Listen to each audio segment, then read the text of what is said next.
యోహాను సువార్త 9వ అధ్యాయంలో మనం 41 వచనాలు మనం చూస్తాం. ఈ 41 వచనాలు కూడా మనం చూడబోతున్నాం. హల్లెలూయ. ఈ యోహాను సువార్త 9వ అధ్యాయంలో మనకు ఒక గుడ్డివాడు మనకు కనబడతాడు. చాలా జాగ్రత్తగా వినాలి. గుడ్డివాడు మనకు కనబడతాడు. ఈ గుడ్డి వ్యక్తి ఈ చూపులేని వ్యక్తి జీవితంలో నుంచి పరిశుద్ధాత్మ దేవుడు మనతో చాలా పాఠాలు నేర్పించబోతున్నాడు. హల్లెలూయ. ఉదాహరణకు మనం చూసే పాఠాలు ఎలా ఉంటాయంటే, ఈ వ్యక్తి కళ్ళు లేని వ్యక్తి యేసు ప్రభు ద్వారా చూపునుందాడు. కానీ అక్కడే మనం నేర్చుకోవాల్సిన పాఠం ఏంటంటే, కళ్ళున్నవారు కొంతమంది గుడ్డివారుగా ఉన్నారు. అక్కడ యేసు చేసిన అద్భుతాన్ని వాళ్ళు తిరస్కరించి, వాళ్ళు వ్యతిరేకించి యేసుని నమ్మని వారు కొంతమంది ఉన్నారు. అసలు యేసు ఎవరో తెలియక యేసు ప్రభు ద్వారా చూపునుందని వ్యక్తి మాత్రం యేసుని సేవించాడు. ఇక్కడ రెండు జీవితాలను మనం చూస్తాం, రెండు పాఠాలు. ఒకటి, యేసు ఎవరో తెలియకుండా ఉన్న గుడ్డివాడికి యేసు ప్రభు దొరకడం, యేసు ప్రభు ద్వారా స్వస్థత కలగటం, ఈ వ్యక్తి యేసుకి సాక్షిగా జీవించటం అనే ఒక ధన్యకరమైన క్యారెక్టర్ని మనం చూస్తాం. రెండవ క్యారెక్టర్, రెండవ జీవితం ఎలా ఉంటుందంటే, యేసును గురించి చదివి, యేసును గురించి విని, యేసు కార్యాలు చూచి యేసుని గ్రహించలేని గుడ్డివారుగా ఉన్న మరొక క్యారెక్టర్ని మనం చూస్తాం. రెండు క్యారెక్టర్లు, రెండు వ్యక్తిత్వాలు మనం చూస్తాం. ఒకటి, యేసు ఎవరో తెలియక పుట్టుకతోనే గుడ్డివాడుగా ఉన్న వ్యక్తి యేసును కనుగొని యేసుని సేవించి యేసుకు సాక్షిగా ఉన్న జీవితము, క్యారెక్టర్ ఒకటి. యేసును గురించి విని, యేసును గురించి తెలుసుకుని, యేసును గురించి అనేక ప్రవచనాలు చదివిన కొంతమంది గుడ్డివారి గురించి మనం చూడబోతున్నాం. హల్లెలూయా. ఇప్పుడు పరిశుద్ధాత్మ దేవుని సహాయంతో ఈ వాక్యాన్ని మనం దీన్ని 7 అంశాలుగా విడగొడతాను. హల్లెలూయా. చూడండి ఒకసారి తొందరగా పరిశుద్ధ గ్రంథాన్ని తెరిచి యోహాను సువార్త 9వ అధ్యాయము మొదటి పాఠంగా రాయండి. 1వ వచనం నుంచి 7వ వచనం వరకు రాయండి. మీకు నోట్స్ ఇస్తూ నేను వాక్యాన్ని చెప్తాను. ఈ 41 వచనాలు మనం విడగొడదాం. మనం ఇంచుమించు 7 పాఠాలు మనం దీంట్లో నేర్చుకుంటాం. వీలైనంత త్వరగా నేను ఈ పాఠాన్ని క్లుప్తంగా ముగించడానికి ప్రయత్నం చేస్తాను. త్వరగా తీయండి. యోహాను సువార్త 9వ అధ్యాయం 1వ వచనం నుంచి 7వ వచనం వరకు ఒక పాఠం. అక్కడ స్వస్థపరుచుట అని రాయండి పక్కన. స్వస్థపరుచుట. ఇక్కడ ఏం జరిగింది? యేసుక్రీస్తు ప్రభు వారు ఆ మార్గంలో వెళ్తున్నారు. ఆ మార్గంలో వెళ్తూ ఉండగా, ఇక్కడ జాగ్రత్త కొద్దిగా ఎక్స్ప్లెయిన్ చేస్తానే. అలా యేసు ప్రభు వారు ఆయన మార్గంలో వెళ్తూ ఉండగా ఒక గుడ్డివాడు యేసు ప్రభుకి ఎదురుగా వచ్చారు. ఆ వ్యక్తి గుడ్డివాడు అయినందువలన శిష్యులందరూ కూడా యేసు ప్రభు దగ్గరకు వచ్చి అడిగారు, అయ్యా, ఇతడు గుడ్డివాడు కదా, ఇతడు ఇలా అవ్వటానికి కారణం ఎవరు? ఇతడా లేదా వీళ్ళ తల్లిదండ్రులు చేసిన పాపాలా అని యేసు ప్రభుని ప్రశ్నించారు. యేసు ప్రభు ఇచ్చిన జవాబు ఏంటంటే, అతడు కాదు, అతని తల్లిదండ్రులు కాదు, దేవుని మహిమ కొరకు, దేవుని కార్యముల కొరకు ఈ వ్యక్తి ఎలాగా నిర్మించబడ్డాడు అని చెప్పి యేసు ప్రభు సమాధానం చెప్పాడు. తర్వాత ఆ వ్యక్తిని పిలవటం, ఆ వ్యక్తిని నేను స్వస్థపరుస్తానని చెప్పి యేసు ప్రభు పిలిచిన తర్వాత కొద్దిగా ఉమ్ము కింద వేసి దాన్ని బురద కింద చేసి తన కన్నుల మీద పూసి సిలోయములోనికి వెళ్ళి నువ్వు కడుక్కో, నీకు స్వస్థత వచ్చుదని చెప్పటం. ఈ వ్యక్తి యేసు ప్రభు చెప్పినట్లుగా ఆయన మాట విని సిలోయంలోనికి వెళ్ళి ఆ నీటితో తన కన్నులు కడుక్కోగానే స్వస్థత వచ్చింది. హల్లెలూయ. ఈ పాఠాలన్నీ కూడా మనం 1వ వచనం నుంచి 7వ వచనం వరకు మనం చూస్తామండి. హల్లెలూయ. ఇక్కడ శిష్యులు యేసు ప్రభును ప్రశ్నించటం, యేసు ప్రభు వారికి జవాబు చెప్పడం, ఇతను గుడ్డివాడిగా ఉన్న ఇతను యేసు ప్రభు ద్వారా స్వస్థత పొందటం, ఈ పాఠాలన్నీ కూడా మన 7వ వచనంలో చూస్తాం. దీన్ని ఒక చాప్టర్ కింద విడగొడదాం. ఓకే. 8వ వచనం నుంచి 8వ వచనం నుంచి 12వ వచనం వరకు, 8వ వచనం నుంచి 12వ వచనం వరకు అనేకులు చర్చించుకొనుట లేదా విచారించుట అని రాయండి. యేసు ప్రభు ద్వారా స్వస్థత పొందిన ఈ వ్యక్తి తిరుగుతుంటే, అటు ఇటు తిరుగుతుంటే, తన పనుల్లో వెళ్తుంటే అనేకులు అతని దగ్గరకు వచ్చి, నువ్వు గుడ్డివాడు కదా, నీకు చూపు ఎలా వచ్చింది, నీకు స్వస్థత ఎలా వచ్చింది అని చెప్పి అనేకులు అతని గురించి చర్చించుకున్నారు. ఈ మాటలు మనం 8వ వచనం నుంచి 12వ వచనం వరకు మనం చూస్తాం. అనేకులు చర్చించుకునుట. ఓకే. 3వ పాట రండి. 13వ వచనం నుంచి 17వ వచనం వరకు పరిశీలు చర్చించుకున్నట. పరిశీలు ఆ వ్యక్తిని బాగా టార్గెట్ చేయటం, నేను ఎవరు స్వస్థపరిచారని పదే అడగటం, విచారించటం, అతన్ని బాగా ఇబ్బంది పెట్టడం. ఈ మాటలన్నీ కూడా మనం 13 నుంచి 17 వచనం మనం చూస్తాం. 4వదిగా 18వ వచనం నుంచి 23వ వచనం వరకు మనం దీన్ని విడగొడితే, 5వ 4వ 18వ వచనం నుంచి 23వ వచనం వరకు మనం విడగొడితే, ఈ వచనాల్లో ఈ పరిసయ్యులు శాస్త్రులు అతను విచారించిన తర్వాత వాళ్ళకి ఇంకా సమాధానం దొరక్క, ఇంకా నమ్మిక దొరక గుడ్డివాని యొక్క తల్లిదండ్రుల దగ్గరికి తీసుకెళ్తారు. తన తల్లిదండ్రుల దగ్గర తీసుకెళ్లి, ఈ గుడ్డివాడు చూపు పొందాడు, ఇతడు మీ కొడుకైనా మీ కుమారుడైనా, ఇతడు ఎలా పొందాడు అని చెప్పి అడగటం అక్కడ చూస్తాం. హల్లెలూయా. అప్పుడు ఆ గుడ్డివాని యొక్క తల్లిదండ్రులు చెప్తారు, ఇతడు నా కొడుకే, మా అబ్బాయే, అయితే ఇతనికి చూపు ఎలా వచ్చిందో మాకు తెలియదు, అతడు ఈడొచ్చిన వాడే కదా, పెద్దవాడే కదా, ఏం జరిగిందో అతను అడిగి తెలుసుకోండి, అతడే వివరంగా చెప్తాడు అని చెప్పి వాళ్ళు పంపించడం జరిగింది. ఈ విచారణ అంతా కూడా, తల్లిదండ్రుల దగ్గర జరిగిన విచారణ అంతా కూడా మనం 18 నుంచి 23 వచనాలు చూస్తాం. 24వ వచనం నుంచి 33వ వచనంలో మరలా రెండవసారి పరిసయ్యులందరూ కూడా మరలా విచారణ చేస్తారు. ఈ విషయాలన్నీ కూడా మనం అక్కడ చూస్తాం. తర్వాత 6వ పాఠంలో 34వ వచనంలో ఇతడు యేసుని తెలుసుకోవటం, యేసుని తెలుసుకుని యేసు అని తన జీవితానికి ప్రభువును ఒప్పుకోవటం ద్వారా ఇతడు వెలివేయబడేదాన్ని మనం చూస్తాం. ఓన్లీ 34వ వచనం ఒకటి రాయండి. 24 నుంచి 33 రెండవసారి పరిసయ్యులు యూదులు విచారణ జరుగుతుందని చూస్తాం. 6వ పాయింట్లో 34వ వచనం ఒకటే రాయండి. అక్కడ యేసును తన రక్షకునిగా తన ప్రభువు అంగీకరించినందుకు అతడు సమాజంలో నుంచి వెలివేయబడిన స్థితిని మనం చూస్తామండి.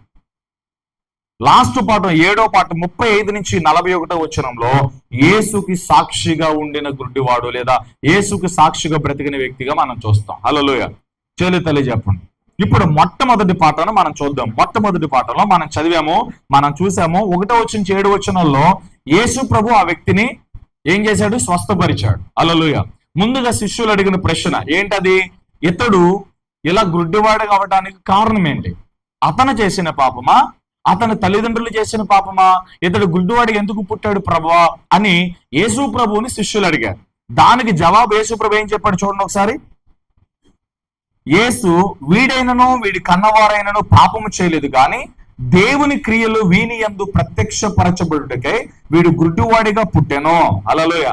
యేసు ప్రభు చెప్పిన ఆన్సర్ ఏంటంటే, ఇతడు కాదు, ఇతని తల్లిదండ్రులు కానీ పాపం చేయలే, కానీ దేవుని క్రియలు, దేవుని మహిమ కొరకు ఈ వ్యక్తి అలాగ ప్రత్యక్షపరచబడ్డాడంతే.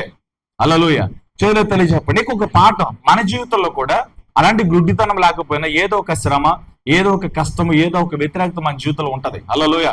కొన్ని మనం చేసుకున్న పాపాలను బట్టి, మన సొంత జ్ఞానాన్ని బట్టి మన మీదకు వచ్చే కుంపటాలు కొన్ని అయితే, కొన్ని మనకు ప్రమేయం లేకుండా, మనకు తెలియకుండా కొన్ని మన జీవితంలోకి వచ్చేస్తూ ఉంటాయి. హల్లెలూయా. ఒకవేళ మనం ఏదైనా ఇక్కడ క్లారిటీ నేర్చుకుంది, ఇక్కడ ఒకవేళ మనం ఏదైనా పాపం చేసో తప్పు చేసో, అది తెలుసో తెలియకో ఏదో చేసాం, అది పాపము ద్వారా ఒక ఉగ్రత, ఒక శ్రమ, ఒక కష్టం మన జీవితంలోకి వచ్చినప్పుడు దేవుని సన్నిధిలో మనం మోకరించి, ప్రభువా నేను ఈ పాపాన్ని చేశానో నేను ఒప్పుకొని విడిచిపెడుతున్నాను, ఇక నేను ఎన్నడూ ఈ తప్పు చేయనని ఎప్పుడైతే మనం మారు మనసు పొంది ప్రార్థన చేస్తామో వెంటనే అక్కడ అద్భుతం జరగడం చూస్తాం. హల్లెలూయా. దీనికి ఒక రకమైన సొల్యూషన్. రెండవది ఏంటంటే, ఇక్కడ అసలు మన ప్రమేయం లేకుండా, మనకు తెలియకుండా కొన్ని శ్రమలు మన జీవితంలోకి వస్తాయి, కొన్ని రోగాలు మన జీవితంలోకి వస్తాయి, కొన్ని నిందలు మన జీవితంలోకి వస్తాయి. ఇలాంటి టైంలో మనం జుట్టు పట్టుకుని పీక్కుంటాం, నేనేం చేశాను, ఎందుకు నా జీవితంలో ఈ శ్రమ వచ్చింది, ఈ కష్టం వచ్చింది, ఈ ప్రతికూలత వచ్చింది, నా జీవితానికి ఏమైంది, నా బ్రతికి ఏమైందని కొన్ని సందర్భాల్లో కలవరాలు కలుగుతూ ఉంటాయి. అయితే ఇక్కడ మనం ఆలోచించాలి, మనం యేసును కలిగిన వారు, యేసుక్రీస్తు ప్రభు వారు కొన్ని సందర్భాల్లో మన జీవితంలోనికి శ్రమలను ఆయన ఎలా చేస్తాడు? ఎందుకంటే అన్ని జనుల ఎదుట ఆయన నామము మహిమపరచబడ్డానికి, నీ విశ్వాసము బలపరచబడ్డానికి, నీ యొక్క పరిశుద్ధత, నీ యథార్థత క్రీస్తులో ఇంకా బలంగా పటిష్టంగా నాటబడ్డానికి పరిశుద్ధాత్మ దేవుడు కొన్ని శ్రమలు, కొన్ని కష్టాలు మన జీవితంలోకి తీసుకొస్తాడు. మరలా గాయాలన్నిటిని ఆయనే కడతాడు. హల్లెలూయా. అంటే దేవుని మహిమ కొరకు, దేవుని మహిమ ప్రత్యక్షత కొరకు, మన విశ్వాసము బలపడట కొరకు, మన యాత్రలో మన విశ్వాసంలో కుడికి ఎడమికి త్రుట్లపోకుండా కొన్ని సందర్భాల్లో దేవుడే కావాలని కొన్ని శ్రమలను, కష్టాలను, అది ఏ రకమైనదైనా కావచ్చు, నీ జీవితానికి తగ్గది, ఆయన ఉద్దేశంలో ఉన్నది నీ జీవితంలోనికి ఆయన ఇష్టపూర్వకంగా ఎలా చేస్తాడు. హల్లెలూయా. ఆ సమయంలో మనం కంగారు పడకుండా, కృంగిపోకుండా వివేచించగలిగితే పరిశుద్ధాత్మ దేవుడు మనతో మాట్లాడతాడు. హల్లెలూయా. అంటే ఇక్కడ ఆలోచించండి, పాపము ద్వారా, మన సొంత నీతి ద్వారా, సొంత జ్ఞానము ద్వారా ఏదైనా పాపము చేస్తే ఆ పాపం యొక్క పర్యవసానం ఖచ్చితంగా మన మీద ఉంటది. దాని నుండి మనం విడుదల పొందాలి అంటే దానికి ఒకటే ఏంటది? ఒప్పుకుని విడిచిపెట్టడం. హల్లెలూయా. మనము పాపము ద్వారా సొంత జ్ఞానంతో ఏ తప్పిదము చేసినా దానికి మనం ఎక్కడెక్కడో తిరిగినా అవ్వదు, ఎక్కడికి వెళ్ళినా అవ్వదు, ఏ చోటుకి వెళ్ళినా అవ్వదు, ఎంతమందితో ప్రార్థన చేసుకుని అవ్వదు. ముందు నువ్వు ప్రార్థన చేయాలి.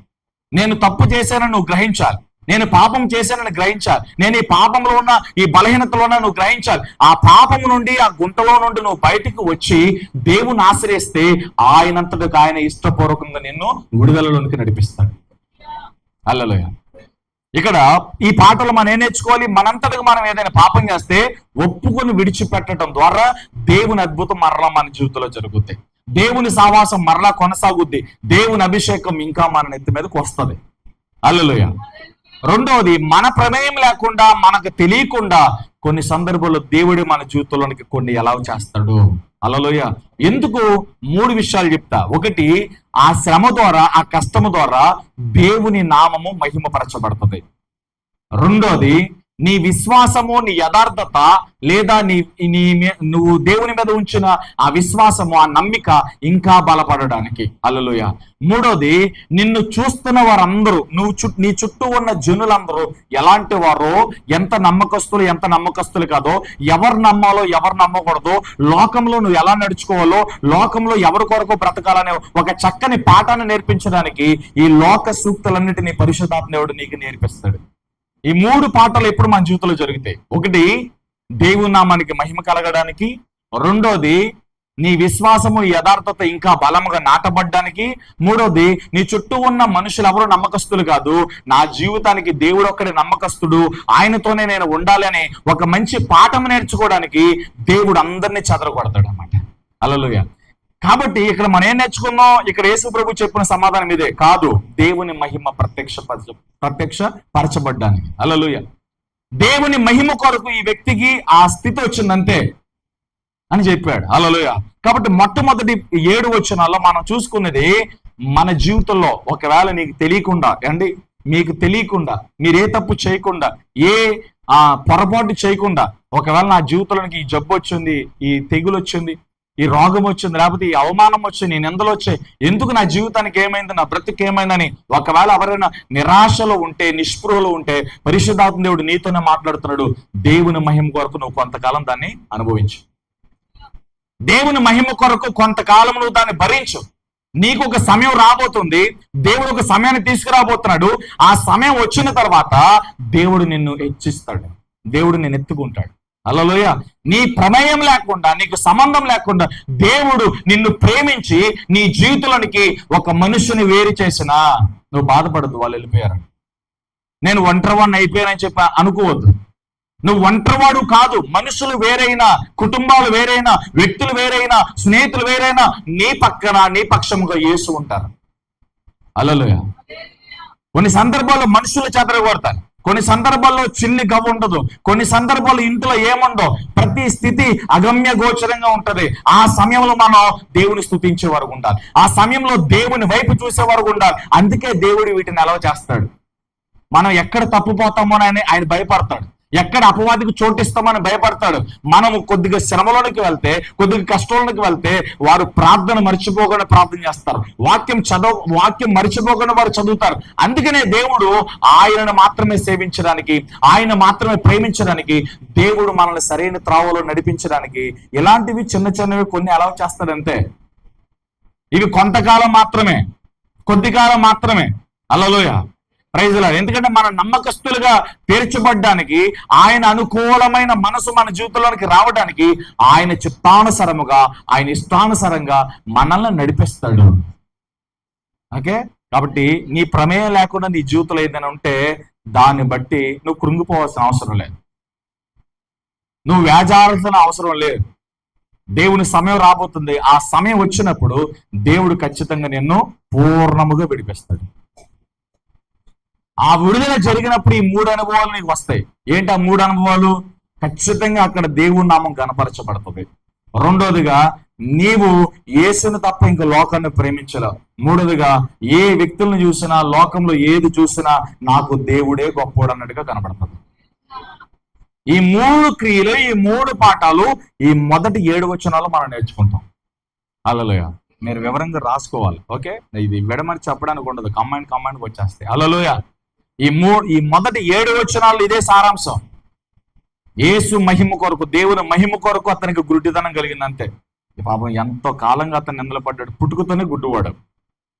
అసలు ఆకాశం ఎలా ఉంటుందో, భూమి ఎలా ఉంటుందో, మనుషులు కనీసం మన తల్లిదండ్రులు కూడా ఎలా ఉంటారో అతనికి తెలియదు. చాలా కాలం అంధుడిగా గుడ్డివాడిగా ఉన్నాడు, భిక్షాటన చేసుకుంటున్నాడు. మరి గుడ్డివాడు ఏం చేస్తాడు? ఏ పని చేయలేడు కనుక భిక్షాటన.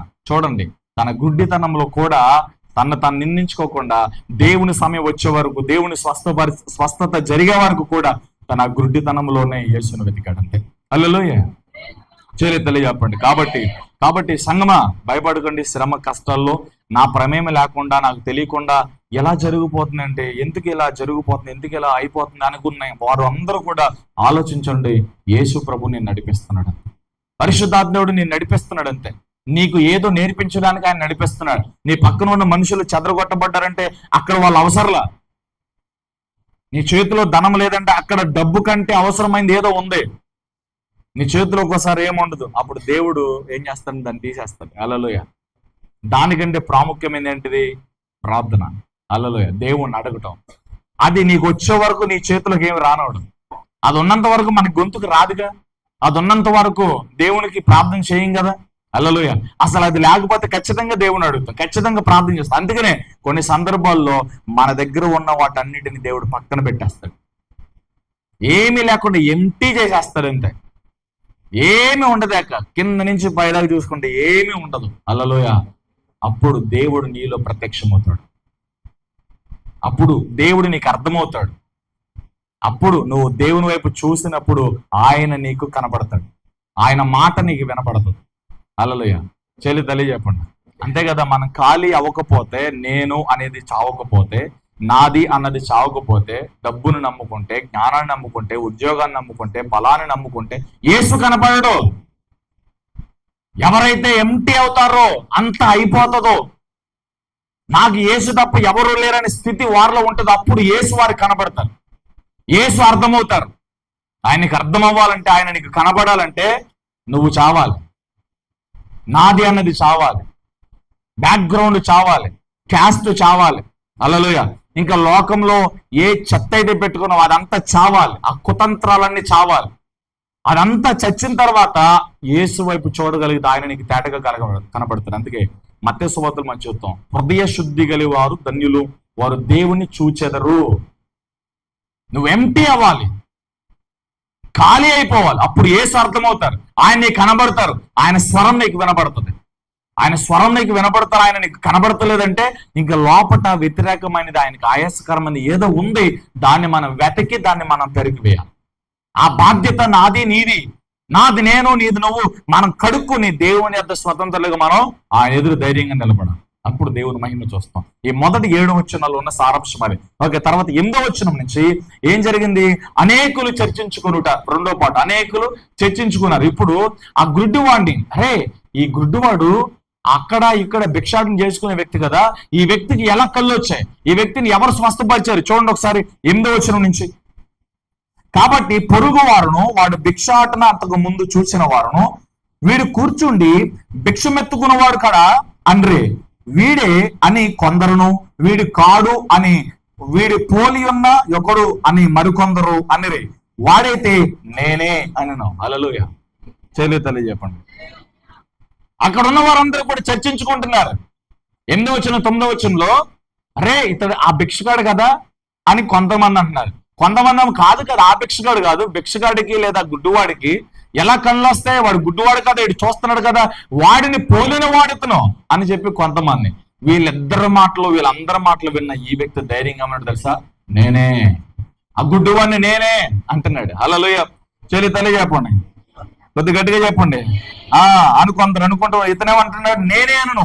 వారు నీ కన్నులు ఎలాగూ తెరవబడినని అడుగగా, వాడు యేసు అని ఒక మనుషుడు బురద చేసి నా కన్నుల మీద పూసి, నీవు సిలోయ ముందు కోనేటిలోనికి వెళ్ళి కడుక్కోమని నాతో చెప్పాను, నేను వెళ్ళి కడుక్కొని చూపు పొందితేనే. హల్లెలూయా. చాలా క్లియర్ గా చెప్పేశాడు. అక్కడ డిస్కషన్ జరుగుతుంది, నువ్వెవరు? ఇతను ఆ గుడ్డోడేనా? అక్కడ కూర్చున్నవాడు ఒకప్పుడు మనం భిక్షాటన చేస్తున్నప్పుడు మనం ఇచ్చాం కదా, అతనే ఇతను అనుకుంటున్నారు. వారిలో కొంతమందిలో కన్ఫ్యూజన్ ఉంది. ఇతడు అతనే అన్నవారు కొంతమంది ఉన్నారు, కాదు కాదు అతను పోలిన వారని కొంతమంది. ఇలాంటి డిస్కషన్ జరుగుతున్నప్పుడు ఈ వ్యక్తి చెప్పిన మాట ఏంటంటే, మీరు కంగారు పడకండి, ఆ వ్యక్తి నేనే అన్నాడు. ఆ గుడ్డివాణ్ణి నేనే అన్నాడు. హల్లెలూయా. ఆ గుడ్డివాణ్ణి నేనే. ఇది ఎలా జరిగింది? ఆ మనుషులు అడగగా ఈయన జరిగినట్టుగా చెప్పడం ప్రారంభించాడు. యేసు అని ఒక మనుషుడు నా దగ్గరకు వచ్చాడు. చూడండి ఎంత అద్భుతమైన పాఠము. ప్రతి వచనం పాఠమే అండి. ప్రతి వచనం 2.5-3 గంటల ప్రసంగం అండి ఇది. హల్లెలూయా. చాలా స్పష్టంగా చెప్తున్నాడు. యేసు అని ఒక మనుషుడు నా వద్దకు వచ్చాడు. ఉమ్ము వేసి బురద చేశాడు. ఆ బురద నా కన్నుల మీద రాశాడు. సిలోయము కోనేటి దగ్గరికి పంపించున్నాను. సిలోయం అనగా పంపబడుట అని అర్థం. హల్లెలూయా. పంపబడిన వాడు యేసు. ఈ మాటలన్నీ కూడా ఆయన సువార్త, ఆయన వచ్చిన విధానాలన్నీ కూడా మనకు టచ్ అవుతాయండి వాక్యాలు. హల్లెలూయా. తెలియజేద్దాం. సిలోయం అనగా పంపబడుట. సిలోయము కోనేటిలోనికి వెళ్ళి కడుక్కోమని చెప్పారు. ఆయన చెప్పినట్లుగా నేను వెళ్ళి ఆ కోనేటిలోనికి దిగి ఆ కోనేటి నీటితో నేను కడుక్కొనగా నా కన్నులు తెరవబడ్డాయి, నేను చూపు పొందాను, దృష్టి పొందాను అని చెప్పాడు. హల్లెలూయా. తెలియజేద్దాం. ఇక్కడ మన ఈ 2వ పాఠంలో 8-12 వచనాలు, ఈ 4 వచనాలు జరిగిన 2 వచనాలు అంటే 8-9 వచనాల్లో జరిగిన సంఘటన ఏంటంటే, వీడు ఎవడు వీడు గుడ్డివాడి కథ చూపు ఎలా వచ్చింది అని కన్ఫ్యూజన్ లో ఉన్నారు. ఈ వ్యక్తి ఆ 2 వచనాలు చెప్పాడు. ఆ వ్యక్తిని నేనే, ఆ గుడ్డివాడిని నేనే, ఆ బలహీనుని నేనే, ఆ పాపిని నేనే, ఆ దౌర్భాగ్యాన్ని నేనే. ఒకప్పుడు జీవితం నాది అదే. ఒప్పుకొనుట. నిజంగా దేవుని దగ్గర దాయకుండా ఒప్పుకునేవారు కావాలి. దేవుని దగ్గర దాస్తే ఏమొస్తుంది మనకి? మనుషులు మోసం చేసినట్లుగా దేవుని ఎలా మోసం చేయగలుగుతాం? సంగమా, మోసపోకండి. దేవుడు మన క్రియలన్నీ ఎరిగినవాడు, మన పడకలను ఎరిగినవాడు, 4 గోడల మధ్య జరిగిన వాటిని ఎరిగినవాడు, ఊరు బయట ఎరిగినవాడు, హృదయాంతరంగం ఎరిగినవాడు. మన దేవుని కన్నులకు మరుగైనది ఏది లేదు అనే విషయము ఎప్పటికప్పుడు గుర్తుంచుకో సంగమా. హల్లెలూయా. ఇతడు ఒప్పుకుంటున్నాడు, ఆ వ్యక్తిని నేనే, ఆ బలహీనుని నేనే, ఆ గుడ్డివాడు నేనే. గుడ్డివాడు శాపానికి సూచనగా కనబడుతున్నాడు. గుడ్డివాడు నష్టానికి సూచనగా కనబడుతున్నాడు. గుడ్డివాడు నిరాధారానికి సూచనగా కనబడుతున్నాడు. నిస్సహాయానికి సూచనగా కనబడుతున్నాడు. ఎందుకంటే తనంతరకు తానేమీ చేయలేడు. అతడు ఇతరుల మీద ఆధారపడవలసిన వ్యక్తే. గుడ్డివాడే, చూపు లేనివాడు, అడుక్కుంటున్న వ్యక్తి, పాడైపోయిన జీవితం. హల్లెలూయా. ఇది లోకానికి కనబడుతుంది. పాడైన వ్యక్తి జీవితానికి సాదృశ్యంగా కనబడుతుంది. చెడిపోయిన వ్యక్తికి సాదృశ్యంగా కనబడుతుంది. ఏమీ లేదు, ఇంకంతా ఎంటీ అయిపోయింది, ఇక అంతా గొయ్యే నుయ్యే అనుకున్న జీవితానికి ఈ జీవితం సాదృశ్యంగా కనబడుతుంది. అటువంటి వ్యక్తి, ఈ గుడ్డివాడైన ఈ వ్యక్తి వాళ్ళ ముందు నిలిచి, ఆ గుడ్డివాడిని నేనే. దాని అర్థం ఏంటో తెలుసా? నేను గుడ్డోడిని, చెడిపోయినోడిని, పాడైపోయినోడిని, పాపిని, వేదనతో ఉన్నాను, దుఃఖంతో ఉన్నాను. ఆ వ్యక్తి నేనే. ఇప్పుడు నేను ఎందుకు ఇలా మారానో తెలుసా? నేను ఎందుకు ఇలా చూడగలుగుతాను తెలుసా? నా జీవితాన్ని బాగు చేసిన ఎవరు తెలుసా? నా బ్రతుకుని కట్టింది ఎవరు తెలుసా? నా ఒంటరిలో తోడైనది ఎవరు తెలుసా? నాకు ఆలోచన చెప్పింది ఎవరు తెలుసా? నా చేయి పట్టుకున్నది ఎవరో తెలుసా? నన్ను నడిపించింది ఎవరు తెలుసా? యేసు అనే మనుషుడు. ఎంత స్పష్టంగా చెప్తున్నా. అందుకే ప్రతి వచనం పాఠం అన్న. 41 వచనాలు ప్రతి వచనము టచ్ చేయాల్సిందే. ప్రతి వచనంలో ఉన్నతమైన పాఠాలు పరిశుద్ధాత్ముడు ఇమిర్చాడండి. హల్లెలూయా. ఆ వ్యక్తి చెబుతున్నాడు, యేసు అనే మనుష్యుడు నా యొద్దకు వచ్చి, నేను వెళ్ళా, ఆయన నా యొద్దకు వచ్చి నన్ను స్వస్థపరిచాడు. సిలోయములోనికి వెళ్ళి కడుక్కోమన్నాడు, నన్ను స్వస్థపరిచాడు. యేసు అనే మనుషుడు నన్ను స్వస్థపరిచాడు. ఎంత అద్భుతమైన సాక్ష్యం. ఈ 4 వచనాల్లో మనం నేర్చుకోవాల్సిన 2 పాఠాలు ఏంటో తెలుసా?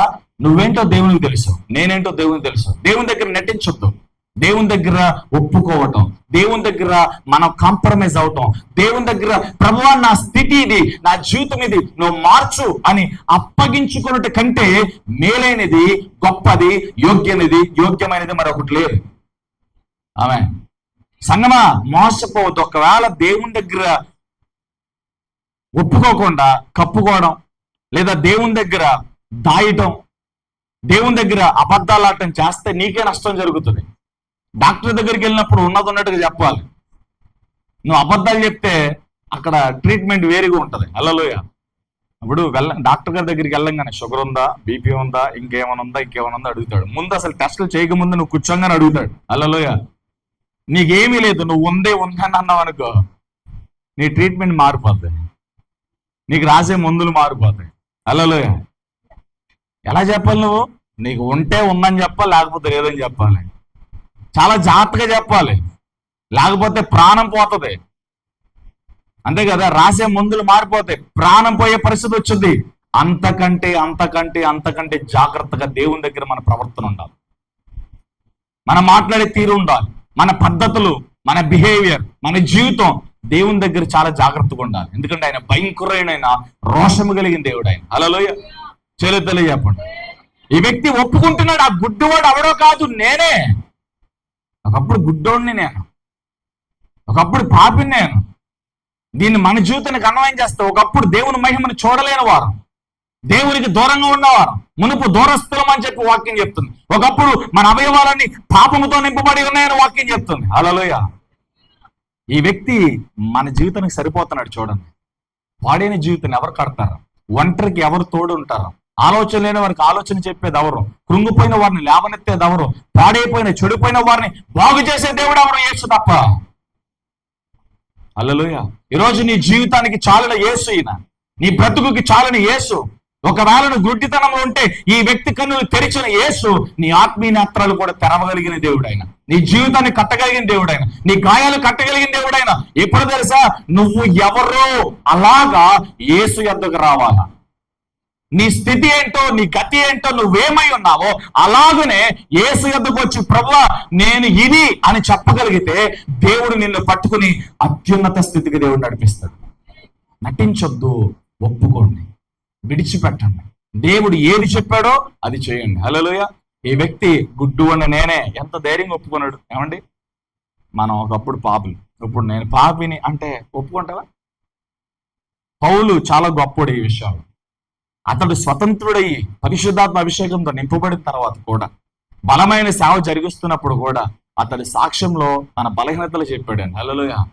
నాకు విస్తారమైన కోపం ఉంటుందండి, నేను కోపిస్తుండండి, నేను భయంకరమైన వ్యక్తినండి అని చెప్పాడు. హల్లెలూయా. హింసకుడిని అని చెప్పాడు, దోషకుడిని, హానికరుని అని చెప్పాడు, పాపులలో ప్రధానుడు అని చెప్పాడు. హల్లెలూయా. కానీ అది ఫాస్ట్ అలా జరిగిపోయింది. అది ప్రస్తుతం అది కాదు పౌలు. మరి జరిగిపోయిన దాన్ని ఎందుకు గుర్తించుకున్నాడంటే అలాంటి జీవితాన్ని దేవుడు ఎలా మార్చాడు, అలాంటి బ్రతుకుని దేవుడు ఎలా మార్చాడు. మురుకు కంపు కొట్టే నా బ్రతుకుని సువాసనగా దేవుడు మార్చాడు.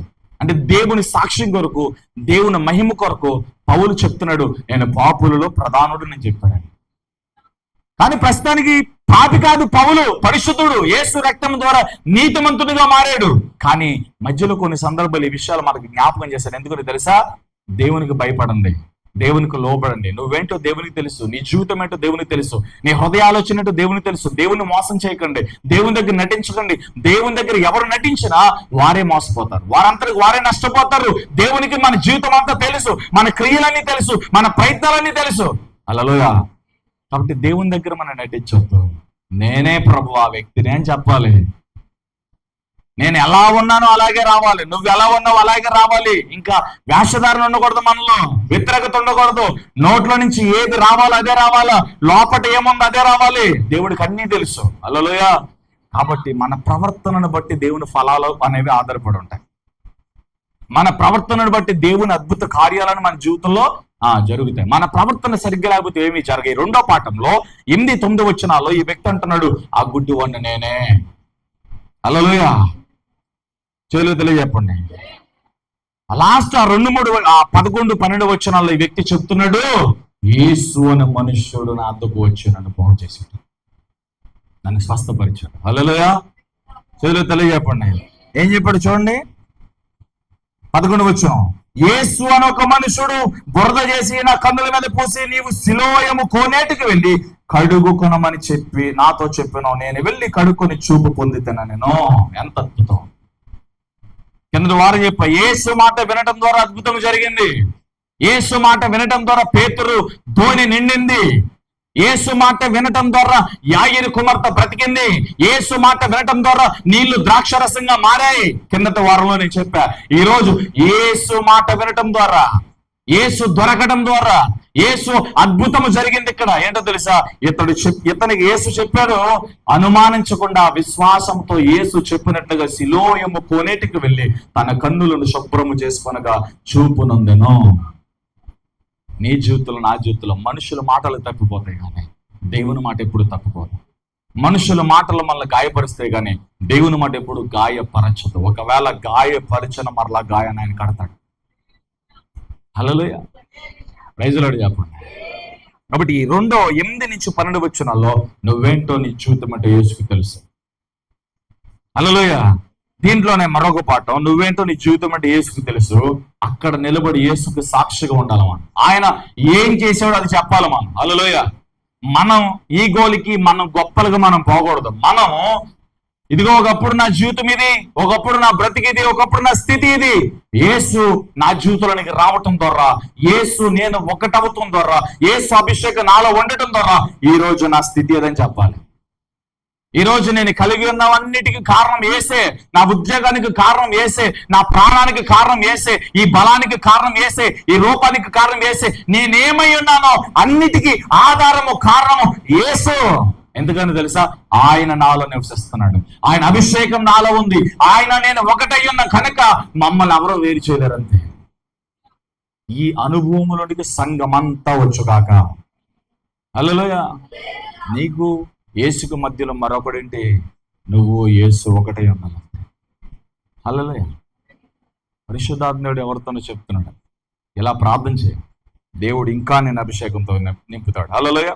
8-12 4 వచనాల్లో అతడెవరో, అతడు ఎలాంటి బలహీనుడో ఒప్పుకున్నాడు. జనుల దగ్గర గుడ్డని నేనే అన్నాడు అంతే. ఆ బలహీనుడు నేనే, కన్ఫ్యూజన్ అవ్వద్దు, ఆ వ్యక్తి నేనే. ఇది ఎలా జరిగింది, యేసు ద్వారా జరిగింది. ఈ పాఠం మీరు ఎప్పుడో నేర్చుకోండి. ఎవరికన్నా ఏదైనా ఎప్పుడైనా యేసుని గురించి ప్రకటించేటప్పుడు హాస్టల్లో ఇదిగో అయిపోయిన నీ జీవితంలో గురించి చెప్పు. ఇదిగో ఒకప్పుడు నా జీవితం ఇది, నా బ్రతుకు ఇది, నా స్థితి ఇది. యేసు నా జీవితంలోకి రావటం బట్టి, ఆయన నాలో నివసించడం బట్టి, ఆయన నేను ఒకటై ఉన్నాము కనుక ఈ రోజు నా జీవితం ఇది అని సాక్షిగా మాట్లాడాలి మీరు. హల్లెలూయా. తర్వాత 13-17 వచనాలు.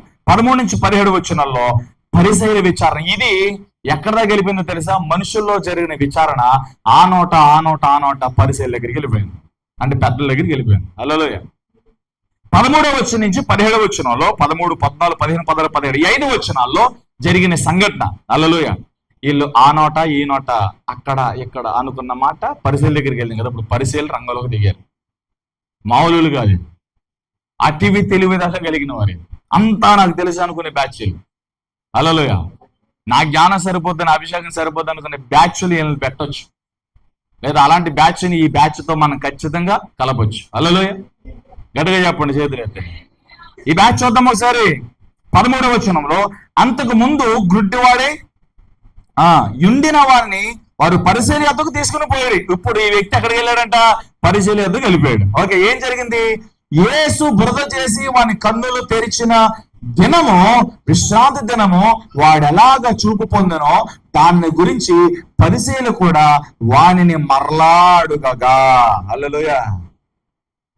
బాబు, నువ్వు చూపు ఉందని అంటున్నావు, నువ్వు ఎలా పొందావు అంటే చెప్పాడు. అలాగేం చెప్పాడు, యేసు నన్ను బాగు చేశాడు, యేసు బురద చేసి నా కన్నులకు రాసి సిలోయములోనికి వెళ్ళి కడుక్కోమని యేసు చెప్పారు. ఆయన చెప్పినట్టుగా చేశా. అక్కడ మనుషులకి ఏం చెప్పాడో ఇక్కడ పరిసయ్యులు కూడా అదే చెప్పాడు. అలా ఇప్పుడు ఈ పరిసయ్యులు ఏమంటారు తెలుసా, అది ఏం దినం, విశ్రాంతి దినం. విశ్రాంతి దినం ఇది ఎలా జరుగుద్ది, ఈ గ్యాంగులు కొంతమంది ఉంటారు, మీరందరూ మంచోళ్ళే కానీ ఈ గ్యాంగులు కొంతమంది ఉంటారు. సూర్యచంద్రుని నక్షత్రాలు, తేదీలు, మంచి చెడు చూసే వాళ్ళందరూ కూడా ఈ బ్యాచ్, పరిసయ్యుల బ్యాచ్. పరిసయ్యులు పరలోకానికి వెళ్ళా. పరిసయ్యులు యేసును శోధించడానికి, ఆయనను తప్పిదలు పట్టుకోవడానికి ప్రయత్నం చేశారు. చివరి వరకు మారుమాస పొందలేదు వాళ్ళు. మళ్ళీ వీళ్ళు ఎవరో తెలుసా, బైబిల్ పండితులు, ఆరాధికులు, బైబిల్ బోధించేవారు, బైబిల్లో ఎంతో లోతైన జ్ఞానం ఉన్నవారు వీళ్ళు. హల్లెలూయా. తెలియజేయకుండా వీళ్ళు ఏం చేస్తున్నారు తెలుసు, ఇప్పుడు ఆ రోజు ఏ రోజు, విశ్రాంతి దినం. ఈ రోజు మంగళవారం కదా అంటారు కొంతమంది. పెళ్ళి ఎలా పెడతావు నువ్వు, మంగళవారం అంటారు కొంతమంది. ఫంక్షన్ ఎలా చేస్తావు నువ్వు, మంగళవారం అంటారు. మంగళవారం అని, శుక్రవారం అని కొంతమందికి, అమావాస్య అని, పౌర్ణమి అని కొంతమందికి. హల్లెలూయా. ఇలాగ మంచులు చెడులు చూస్తారు కదా, ఈ బ్యాచ్ అన్నమాట వీళ్ళు. ఎవరైనా ఉన్నారు ఈ బ్యాచ్ వాళ్ళు? హల్లెలూయా, గట్టిగా చెప్పండి. వీళ్ళు ఏం చేస్తున్నారు తెలుసా? అరే ఆడు గుడ్డోడు, ఎప్పటి నుంచో పాపం భిక్షాటన చేసుకుంటున్నాడు, అద్భుతం జరిగింది, మంచిదే కదా, సంతోషించాలి కదా. కానీ వీళ్ళకి అసూయ వచ్చేస్తుంది. ఎందుకని తెలుసా? అక్కడున్న పరిచయం అందరికంటే, శాస్త్రుల కంటే, జ్ఞానుల కంటే, అక్కడున్న అతిథులు అందరికంటే యేసునామం హెచ్చించబడుతుంది. ఆయన ఎక్కడికి వెళ్తే అక్కడ అద్భుతాలు జరుగుతున్నాయి. ఆయన ఎక్కడికి వెళ్తే అక్కడ దెయ్యాలు పారిపోతున్నాయి. ఆయన ఎక్కడికి వెళ్తే అక్కడ మనుషుల సంచారము వెంబడిస్తుంది. ఎక్కడికి వెళ్తే అక్కడ పెద్ద పెద్ద మీటింగ్లు జరిగిపోతున్నాయి. అనేక పట్టణాల్లో నుండి, ప్రాంతాల్లో నుండి యేసుని వెంబడించేవారు పెరిగిపోతున్నారు. యేసు పేరు, ఖ్యాతి, కీర్తి పెరిగిపోతుంది. దాని గురించి వీళ్ళకి అసూయ వచ్చేసింది. హల్లెలూయా, అద్భుతం జరిగితే మంచిదే కదా. గుడ్డువాడికి కన్నులు తెరవబట్టి చూపు వచ్చింది, వీళ్ళు కూడా ఆనందించాలి కదా. కానీ వీళ్ళు సాకులు వెతుకుతున్నారు. ఏమంటున్నారు తెలుసా? ఆ రోజు విశ్రాంతి దినం కదా. ఇది ఎలా జరుగుద్ది?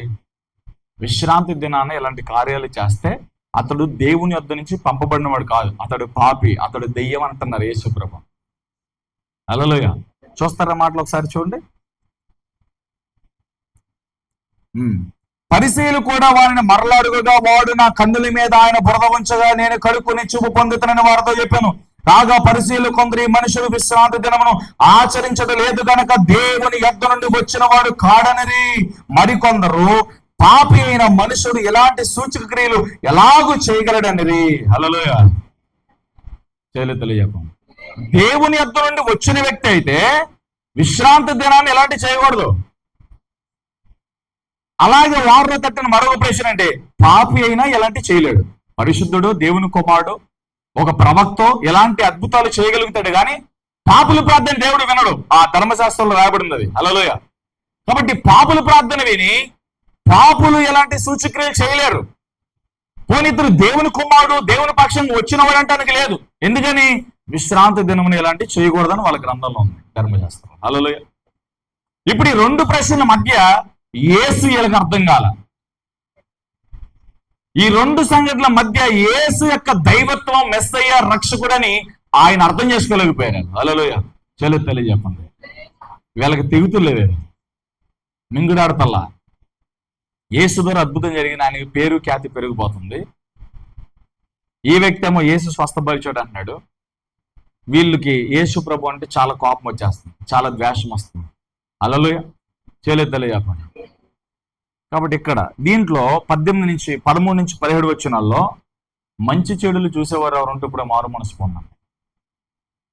ఓకే, ఆచారాలు సాంప్రదాయాలు పాటించే వాళ్ళు ఎవరు ఉంటే మీరు ఇప్పుడే మారు మనసు పొందండి. ఎందుకంటే మీకు పరిశుద్ధాత్ముడు పెట్టిన టైటిల్ పరిసయ్యులు.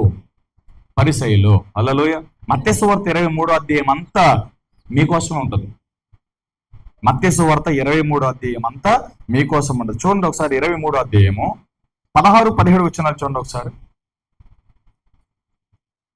మత్తయి సువార్త 23వ అధ్యాయం 16-17 వచనాలు చదవండి. అయ్యో అంధులైన మార్గదర్శులారా, ఒకడు దేవాలయం తోడని. 17వ వచనం చదవండి. అవివేకులారా, అంధులారా. చాలండి. హల్లెలూయా. పరిసయ్యుల్ని ఏం పిల్ల?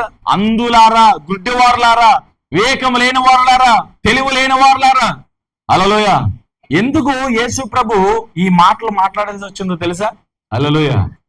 వాళ్ళు ఏ గ్రంథంలో అయితే చదువుతున్నారో, ఏ గ్రంథమును అయితే వాళ్ళు ఆధారం చేసుకున్నారో, ఆ గ్రంథంలో రాయబడిన ప్రతి మాట యేసుని గురించి రాయబడింది. హల్లెలూయా. తెలియజేద్దాం. ఇంకా వీటిని మనం ముందుకు తీసుకెళ్తాను. తెలియజేద్దాం.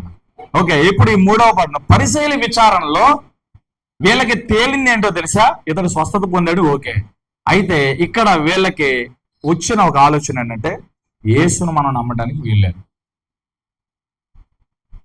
అతడు దేవుని యొద్ద నుండి వచ్చిన వ్యక్తి అయితే విశ్రాంతి దినాన్ని ఎలాంటి చేయడు కదా. విశ్రాంతి దినమని గుడ్డివాడిని స్వస్థపరిచాడంటే అతడు దేవుని యొద్ద నుంచి వచ్చినవాడు కాదు, అతనికి మన ధర్మశాస్త్రానికి సంబంధం లేదు అని చెప్పి వెలివేసేటట్లుగానే, వేరు చేసినట్టుగానే మాట్లాడారు. హల్లెలూయా. తెలియజెప్పండి. ఇప్పుడు కాదు, యేసు ప్రభు నమ్మని వారు, యేసు ప్రభు మీద పగబట్టిన వారు, యేసు ప్రభు మీద ద్వేషం పెట్టుకున్నవారు, యేసు ప్రభుని సహించిన వారు, యేసు ప్రభుని చేర్చుకోలేని వారు ఇప్పుడు కంటే ఎక్కువగా అప్పుడు కూడా ఉన్నారు. ఆ రోజు నుంచి ఈ పోరాటం మనకు ఉంది. హల్లెలూయా. తెలియజెప్పండి. ఎవరికి నష్టం లేదు. యేసుని ఎవరు చేర్చుకుంటారో, యేసు ప్రభు అని దేవుడని ఆయనే నా రక్షకుడని ఎవరైతే నమ్ముతారో వారు నిత్య జీవం పొందుతారు. అంతే. హల్లెలూయా. యేసుని ఎవరు నమ్మరో వాళ్ళు రాబోతున్న ఉగ్రత కొరకు, రాబోతున్న తీర్పు కొరకు వెయిట్ చేయాలంతే. ఆయన నమ్ముకున్నవారు ఆయన జీవాన్ని పొంది ఆయనలో సేద తెచ్చబడతారు. ఆయనను విసర్జించిన వారు ఆయన ఉగ్రతకు పాత్రలు అవుతారు. దీన్ని ఎవరు మార్చలేరు. మనం చేయాల్సింది ఏంటంటే ప్రకటించటం వరకే. యేసు నిత్య జీవం కలిగిన దేవుడని ప్రకటిస్తాం. ఆయన దేవుడని విశ్వసించిన వారు, నమ్మిన వారు అందరూ రక్షించబడతారు. నమ్మని వారికి శిక్ష విధించబడుతుంది. హల్లెలూయా. ఇది మీ అందరికి తెలుసు కనుక ముందుకెళ్ళాలి. చెవిలో తెలియజేపండి. ఇప్పుడు ఈ పరిసయ్యులు యేసు నమ్మలేదండి. ఈ 3వ పాఠంలో ఇక్కడ పరిసయ్యులు మాత్రం యేసు నమ్మల. ఆయన పరము నుండి దేవుని యొద్ద నుండి వచ్చిన వాడు కాదు, అతను ప్రవక్త కాదు, అతనికి మా ధర్మశాస్త్రానికి సంబంధం లేదు, అతనికి మా విశ్వాసానికి సంబంధం లేదు, అతను దేవుని యొద్ద నుండి వచ్చిన వాడైతే విశ్రాంతి దినం ఇలాంటివి చేయకూడదు అని యేసు నమ్మల. ఓకే, ఈ సంఘటన తెగల. తర్వాత 4వ పాఠంలో 18వ వచనం నుంచి 23వ వచనంలో ఏం జరిగిందో తెలుసా? వీళ్ళు ఈ పరిసయ్యులందరూ ఈ గుడ్డివాడైన ఈ వ్యక్తిని తీసుకుని తన ఇంటికి వెళ్ళారు.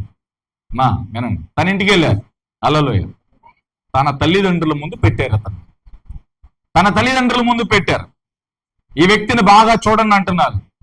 తల్లిదండ్రులు ఇద్దరు చెప్తున్నారు, చూసేదేముంది, వీడు నా కొడుకే, నా బిడ్డే అని చెప్పారు. హల్లెలూయా కదా. ఎవరి కన్న బిడ్డలో వాళ్ళకి గుర్తే కదా. ఈ బిడ్డ నా బిడ్డే, నా కొడుకే, అనుమానం ఏమీ లేదు. ఇంకా బాగా చూడండి, చూసాం నా కొడుకే. హల్లెలూయా. ఇతడు గుడ్డువాడే కదా. అవును, పుట్టుకతోనే గుడ్డువాడు. మరి ఇప్పుడు చూపు ఎలా వచ్చింది? అది ఎలా వచ్చిందో నాకు తెలియదు. హల్లెలూయా. తల్లిదండ్రులు చెప్తున్నారు ఇతడు పుట్టుకతోనే గుడ్డివాడు, అయితే ఇతనికి చూపు ఎలా వచ్చిందో మీతో పాటు మాకు తెలుసుకోవాలని ఉంది. మాకు తెలియదు. హల్లెలూయా. మరలా ఏం చెప్పారు తెలుసా వీళ్ళు? హల్లెలూయా. ఇతడు పెద్దోడే కదా. చదువుదాం ఒకసారి, చదివితే ఇంకా బాగుంటది. మనం 18వ వచనం నుంచి చూద్దాం.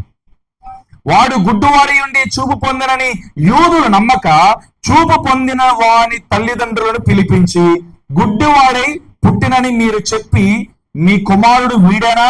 అలాగైతే ఇప్పుడు వీడెలాగో చూచుచున్నాడని వారిని అడిగిరి. అందుకు వారి తల్లిదండ్రులు, వీడు మా కుమారుడనియు వీడు గుడ్డివాడిగా పుట్టిననియు మేము ఎరుగుదము, ఇప్పుడు వీడెలాగో చూచుచున్నాడో ఎరగము. హల్లెలూయా. తెలియజేయండి. ఎవడు వీడి కన్నులు తెరిచినో అది మేము ఎరగం. వీడు వయసు వచ్చిన వాడు, వీననే అడుగుడి అని తన సంగతి తానే చెప్పుకోగలడని వారితో చెప్పిన. హల్లెలూయా. ఇతడు చిన్నోడేం కాదు, వయసు వచ్చినోడే, పెద్దోడే. అతని సంగతి అతనే చెప్పుకుంటాడు. అతనికి చూపు ఎలా వచ్చిందో మాకు తెలియదు, అతన్ని అడగండి. యాక్చువల్గా ఏంటంటే యథార్థంగా వీళ్ళకి తెలుసు. కింద వచనంలో రాయబడింది, వాని తల్లిదండ్రులు యూదులకు భయపడి అని రాయబడింది అక్కడ. హల్లెలూయా. ఎందుకని యేసు అని వీరు నమ్మితే, యేసు ప్రభు అని నమ్మితే, యేసు రక్షకుడు మెస్సయ్య నమ్మితే వీళ్ళని సమాజంలో నుంచి వెలివేస్తారు. వీళ్ళు ఆ విషయం తెలుసుకుని వీళ్ళు ఏం చేశారో తెలుసా? యేసు ప్రభు తన బిడ్డను స్వస్థపరిచిన విషయం తన తల్లిదండ్రులకు తెలిసినా వీళ్ళు మాకేం తెలియదు. ఇతడు మా కొడుకే, పుట్టుకతోనే గుడ్డువాడే, ఇతడు భిక్షాటన చేసుకుంటూ ఉంటాడు, ఇంతవరకు నాకు తెలుసు. ఇతడికి ఎలా చూపు వచ్చిందో మాకు తెలియదు. అతడు చిన్నోడేం కాదు కదా, పెద్దోడే కదా, అతన్ని అడిగి తెలుసుకోండి అని అడిగాను. హల్లెలూయా. తెలియజెప్పండి. వాని తల్లిదండ్రులు యూదులకు భయపడి అలాగ చెప్పారు. ఎందుకని? ఆయన క్రీస్తు అని ఎవరైనాను ఒప్పుకుని ఎడల వానిని సమాజములో నుండి వెలివేతుమని యూదులు అంతకు మునిపే నిర్ణయించుకుని వారాల పోతున్నారు యేసు ప్రభు. ఇందాక అన్నాను కదా, ఈయన ఎక్కడికి వెళ్తుంటే అక్కడ అద్భుతాలు, స్వస్థత, సూచకులు, మాత్కార్యాలు జరుగుతున్నాయి. ఈయన వారలేకపోతున్నారు ఇక్కడ యూదులు.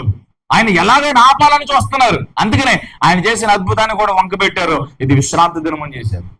అలా చేయకూడదు కదా. అలా చేస్తే దేవుని యొద్ద నుండి వచ్చిన వాడు కాదు కదా, దేవుని సంబంధి కాదు కదా అని డిక్లేర్ చేసి తేల్చి పడేశారు. హల్లెలూయా. చెప్పండి, దగ్గరగా చెప్పండి. ఇప్పుడు ఎక్కడికి వచ్చింది? తల్లిదండ్రుల విచారణకు వచ్చింది. తల్లిదండ్రులు కూడా ఒక రకంగా చెప్పాలని యేసుని విశ్వసించారు, యేసుని గురించి తెలుసుకున్నారు. ఎందుకంటే అక్కడ రాయబడింది, వాళ్ళు భయపడి మాత్రమే వాళ్ళు అబద్ధం చెప్పారు, కానీ లోపట యేసును వాళ్ళు చేర్చుకున్నారు. వాళ్ళు ఓకే చెప్పండి. హల్లెలూయా. అప్పుడు వాళ్ళ తల్లిదండ్రుల దగ్గర నుంచి వచ్చింది.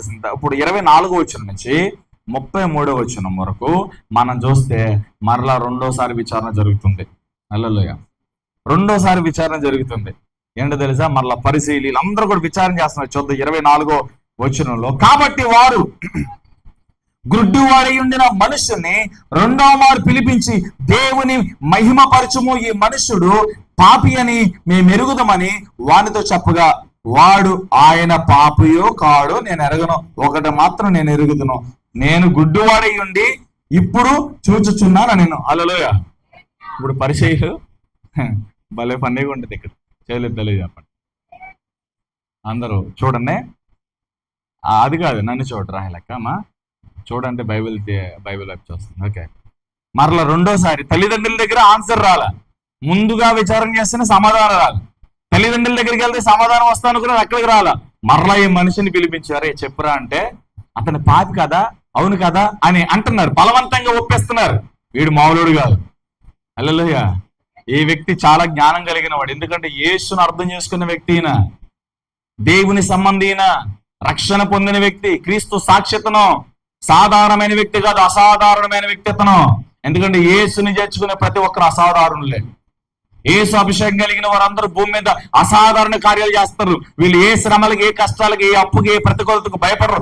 ఏది జరిగితే అది జరుగుద్ది, దేవుడు ఎక్కడ నిలబడితే అక్కడ నిలబడతాను అంటారు విశ్వాసం. యేసు అభిషేకం కలిగిన వారు ఇదే అంటారు, నన్ను దేవుడు ఎక్కడ నిల్చోమంటే అక్కడ నిల్చుంటానంతే. ఏదైనా జరుగును దేవుడే చూసుకుంటాడు.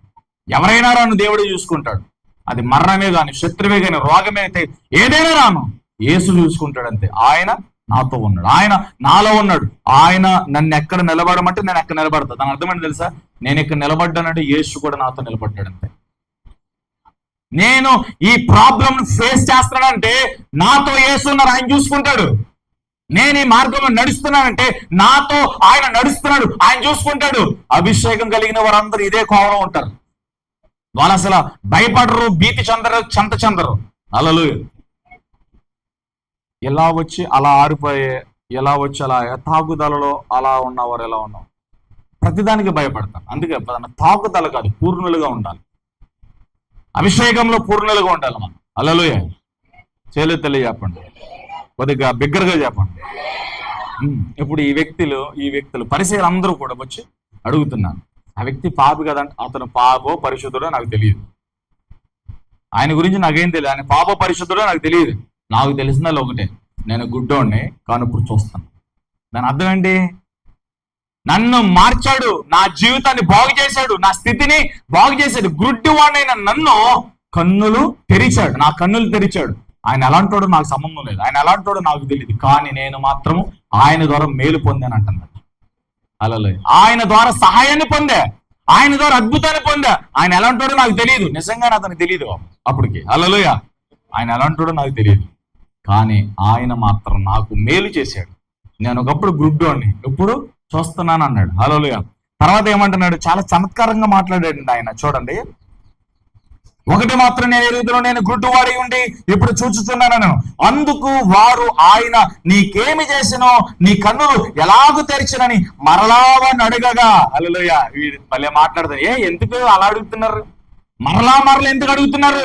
మీరు కూడా ఆయన శిష్యులైపోతావనా అంటున్నారు. హల్లెలూయా. అసలే ఈయన యేసు ప్రభు మీద మండిపోతున్నారు వీళ్ళు. ఏమండి అదవుతుందా? అసలే యేసు ప్రభు మీద మండిపోతున్నారు వీళ్ళు. మండిపోతుంటే ఈయన ఇలా మాట్లాడచ్చు, ఎంత చమత్కారంగా మాట్లాడేది తెలుసా? ఆయనలో తప్పు దొరికితే ఆయన పట్టుకుందామని చూస్తుంటే ఆ పరిశీలన ముందు నిలబడి, ఎన్నిసార్లు చెప్పాను మీకు? ఇప్పటికే 2-3 సార్లు చెప్పా, మరలా అడుగుతున్నారంటే, ఓహో మీరు కూడా ఆయన శిష్యులుగా మారిపోతారా ఏంటి అని అడిగాడు.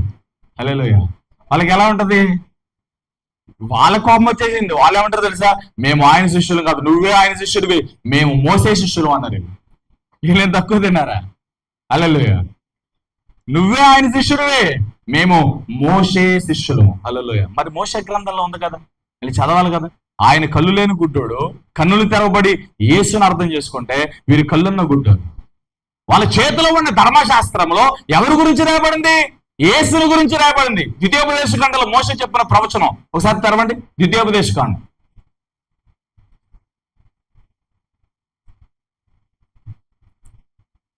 32వ అధ్యాయం. 18వ అధ్యాయం 15వ వచనం. ద్వితీయోపదేశకాండం 18-15 చదవండి.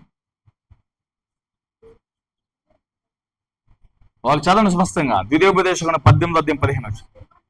అమ్మా, హోరేబులో ఆ సమాజ దినమున నీవు చావుకున్నట్లు మళ్ళీ నా దేవుడైన యెహోవా స్వరము నాకు వినపడక ఉండుగాక.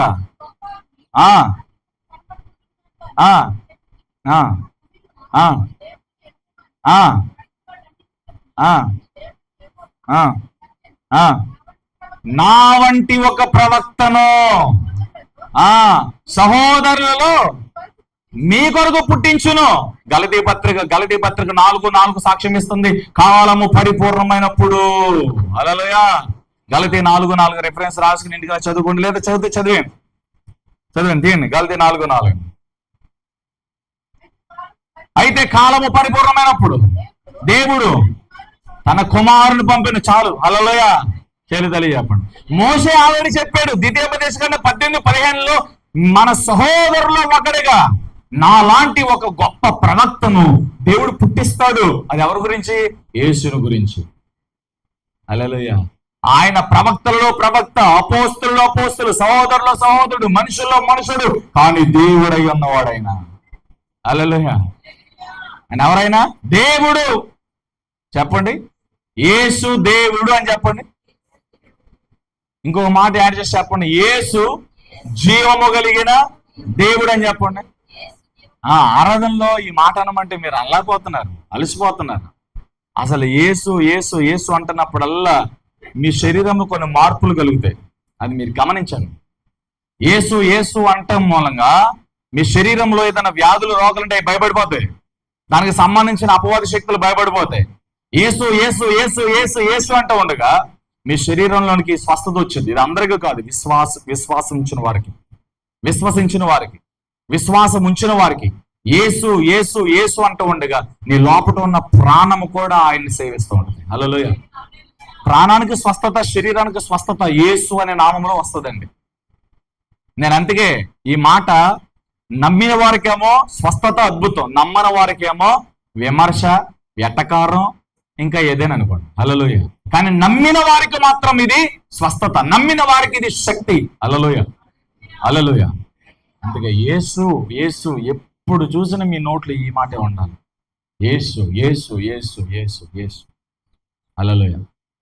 నువ్వు యేసు కుమార్తెవు, నువ్వు యేసు కుమారుడు. మనం ఈ మాటలే మాట్లాడాలి. ద్వితీయోపదేశకాండం చదివాం. నా వంటి ఒక ప్రవక్త మన సహోదరులో పుట్టించును. హల్లెలూయా. కాలము పరిపూర్ణమైనప్పుడు దేవుడు తన కుమారుణ్ణి పంపెను. హల్లెలూయా. ఇప్పుడు ప్రవక్తల గ్రంథాల్లో ద్వితీయోపదేశకాండం వాళ్ళ దగ్గర ఉంది. ధర్మశాస్త్రం అంటే పంచగ్రంథాలు, 5 కాండాలు. హల్లెలూయా. వాడి చేతిలో ఉంది. 5 కాండాల్లో మోసే ప్రవక్త ద్వారా దేవుడు రాయించిన మాట ఇది. వీళ్ళు ఏమంటున్నారు? నువ్వు ఆయన శిష్యుడు, మేము మాత్రం మోసే శిష్యులు అంటున్నారు. చదువు అది సార్. అందుకు వారు ఆయన్నికేమి చేసినో కన్నులు ఎలాగ తెరిచినని మరలా వాడిని అడగగా, వాడు ఇందాక మీతో చెప్పిందని గాని మీరు వినకపోతే మీరెందుకు మరలా వినగోరుచున్నారు? మీరును ఆయన శిష్యులు ఒకటకు కోరుచున్నారా ఏమి అని వారితో అనేను. హల్లెలూయా. భలే అన్నాడు కదా ఇక్కడ. ఎందుకు 1-10 సార్లు, ఆల్రెడీ 2-3 సార్లు చెప్పాను, మీరు వినలా. పదే ఎందుకు అడుగుతున్నారు? మీరు కూడా ఒకవేళ ఆయన శిష్యులు అవుతారా ఏంటి? హల్లెలూయా. వీళ్ళు ఏమన్నారు చూడండి, కంటిన్యూ చేయండి. ఎక్కడిది? అందుకు వారు, నీవే వాని శిష్యుడవు, మేము మోషే శిష్యులము. దేవుడు మోషేతో మాట్లాడినని ఎరుగుదము గాని వీడెక్కడ నుండి వచ్చునో ఎరుగుమని చెప్పి వానిని దూషించరి. హల్లెలూయా. అందుకు ఆ మనుషుడు, ఆయన ఎక్కడి నుండి వచ్చునో మీరు ఎరిగిపోవుట ఆశ్చర్యమే. హల్లెలూయా. ఆయన నా కన్నులు తెరిచాను అంటున్నాడు. అంతే. మీరు ఆయన ఎక్కడి నుంచి వచ్చారో అది మీరు చూసుకోండి. ఆయన మాత్రం నా కన్నులు తెరిచాడు. హల్లెలూయా. ఆయన మాత్రం నా కన్నులు తెరిచాడండి. ఆయన నన్ను బాగు చేశాడండి. ఆయన నన్ను స్వస్థపరిచాడు. అంతే. హల్లెలూయా. అసలు ఇంత డిస్కషన్ అవసరం అంటారా? అద్భుతం జరిగింది, అతనితో కలిసి సంతోషించాలి. కానీ వీళ్ళు ఏం చేశారు? అద్భుతం ఏదైనా ఫేకా? అద్భుతం ఏదైనా అబద్ధమా? చెప్పండి, మీరు చెప్పాలి ఇప్పుడు. ఇది అద్భుతం ఏదైనా అబద్ధమా? అద్భుతం ఏదైనా ఫేకా? పోనీ యేసుప్రభు ఏదైనా మోసం చేశాడా? చాలా క్లియర్ గా కనబడుతుంది. తల్లిదండ్రుల దగ్గరికి వెళ్ళారు, కన్ఫర్మేషన్ అయింది. ఎప్పుడో పుట్టుకుతున్న గుడ్డివాడు, చాలా కాలంగా మీ ముందరే అతను భిక్షాటన చేసుకుంటున్న వ్యక్తి, మీకు తెలిసిన వ్యక్తి, మంచిదే కదా. మీకు తెలిసిన వ్యక్తి, భిక్షాటన చేసుకుంటున్న వ్యక్తి, చూపు లేని వ్యక్తి చూపు పొందితే మీకు ఎందుకు అంత మంట? ఎందుకు యేసుప్రభు అంత పగబట్టారు? ఆ వ్యక్తిని ఎందుకు పదే పదే శోధిస్తున్నారు? హల్లెలూయా. చెల్లితలే చెప్పండి. ఎందుకో తెలుసా? యేసును కలిగిన వారందరినీ ఈ లోకం అలాగే శోధిస్తుంది. చూడండి, లోకంలో ఉన్న వ్యక్తి ఎన్ని అబద్ధాలు ఆడినా, ఎన్ని మోసాలు చేసినా, ఎన్ని తప్పిదాలు చేసినా ఎవ్వరు నోరెత్తరు. దేవుని నమ్ముకున్న ఒక వ్యక్తి బైబిల్ చేతబట్టుకుని చర్చికి వెళితే, ఒక అబద్ధం ఆడితే, ఏంటి అబద్ధం ఆడుతున్నావు, నువ్వు దేవుని దగ్గరికి వెళ్ళావు కదా అని అంటారు. ఇంకా బాగా మీరు చెప్పమంటే, మీరు దేవుణ్ణి నమ్ముకుని ఎలాంటి పనులు చేస్తారంటే అని అంటారు. లేకపోతే దేవుణ్ణి నమ్ముకుని అప్పు ఎగ్గొట్టమన్నారా?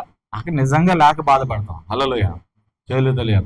అప్పు ఎగ్గొట్టమన్నారా? లేకపోతే అలా చేయమని ఇలా చేయ, ప్రతి దానికి వెళ్ళి దేని లాగుతారు చెప్పండి? దేవుని లాగుతారు. హల్లెలూయా. అంటే ప్రతి చిన్నదానికి, ప్రతి పెద్దదానికి కూడా వీళ్ళు దేవునితో లింక్ పెట్టేస్తారు మనకి. హల్లెలూయా. చేయలేదు చెప్పండి, కొద్దిగా గట్టిగా చెప్పండి. అందుకే లోకము యేసుని ద్వేషించాను, మనల్ని ద్వేషిస్తుంది. అందుకే యేసయ్య చెప్పాడు, నేను లోకమును జయించాను, మీరును లోకాన్ని జయించాను. నేను లోకాన్ని జయించిన ప్రతి వారిని నా సింహాసనం మందు కూర్చుండని ఇచ్చేదని అంటున్నాడు ఆయన.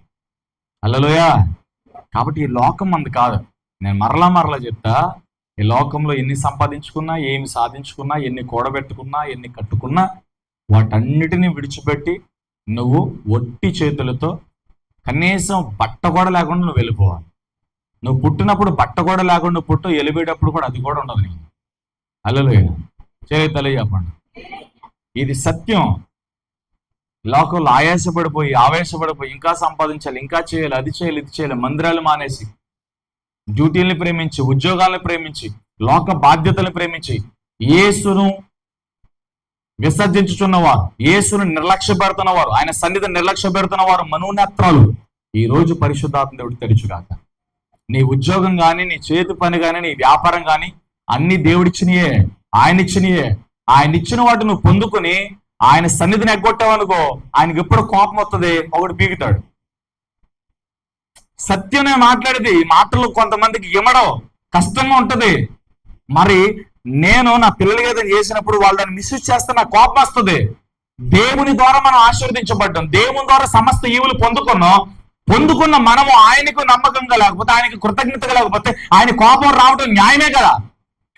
హల్లెలూయా. నేను మాట్లాడండి, ఆయన కోపం రావడం న్యాయం కాదా?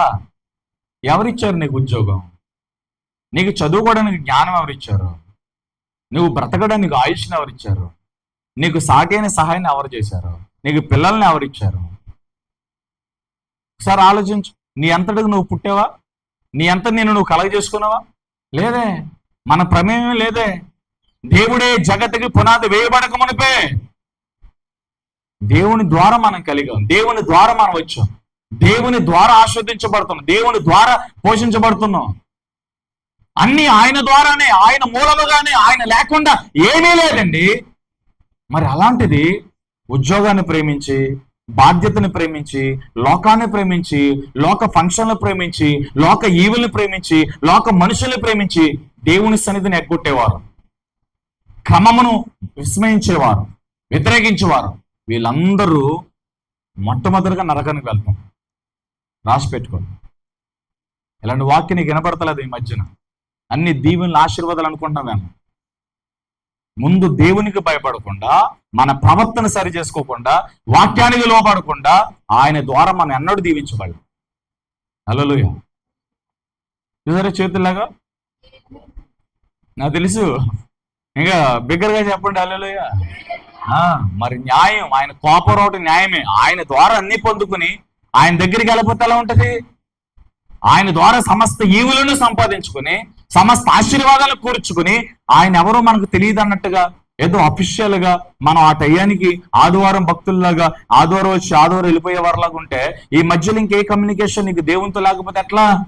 అపోస్తుల బోధలు అదే రాయబడి ఉందా? ఎడతెగక కూడుకోమని అపోస్తుల కార్యాలు 2:42 రాయబడి ఉంటే వాళ్ళు ఇంటింట అనేకులు వాళ్ళు ప్రతిరోజు సమయం అనక అసమయం మనకు కూడుకున్నారు. కొంతమంది ఆదివారం భక్తులు ఇంటికాడ ఖాళీగానే కూర్చుంటారు. వీళ్ళు నిజంగా ఏదన్నా పనుండో, నిజంగా ఏదన్నా బాధ్యత ఉండో, నిజంగా రాలేకపోతే అనుకోవచ్చు. ఈ మాటలు నేను ఎవరి గురించి అంటున్నానో తెలుసా? నిజంగా దేవుని క్రమంలో ఇక్కడ దైవజనుడు ఆరాధన జరిగిస్తున్నప్పుడు, వాక్యాన్ని బోధిస్తున్నప్పుడు, ప్రార్థన జరిగిస్తున్నప్పుడు ఖాళీగా ఇళ్ళకాడు కూర్చొని ఎవరైతే రాకుండా బద్ధకంగా లేజీగా ఉన్నారో వాళ్ళందరి గురించి దేవుడు మాట్లాడుతున్నాడు. యాశమా దేవుడు ఒప్పుకుంటాడా? ఎవరి కోసం ఈ క్రమాలు? కొన్ని రాష్ట్రాలకు వెళ్తుంటే చర్చిలు ఉన్నట్ల ఇళ్లలో ఎవరికి వాళ్ళు ఇండివిజువల్గా ఎవరికి వారు ఇళ్లలో ప్రార్థన చేసుకోవాల్సిన పరిస్థితి వస్తుంది. దేవుడు ఎలాంటి పరిస్థితి వచ్చిన ఒక మందిరం ఇచ్చి, ఒక స్థలం ఇచ్చి, ఒక సేవకునిచ్చి, ఒక గుంపునిచ్చి మీరు నన్ను ఆరాధించండి అని స్వేచ్ఛనిస్తే మనకి ఆయన మహిమను చూసే కన్నులు మాత్రం మనం గుడ్డు వాళ్ళగా అయిపోతాం. హల్లెలూయా.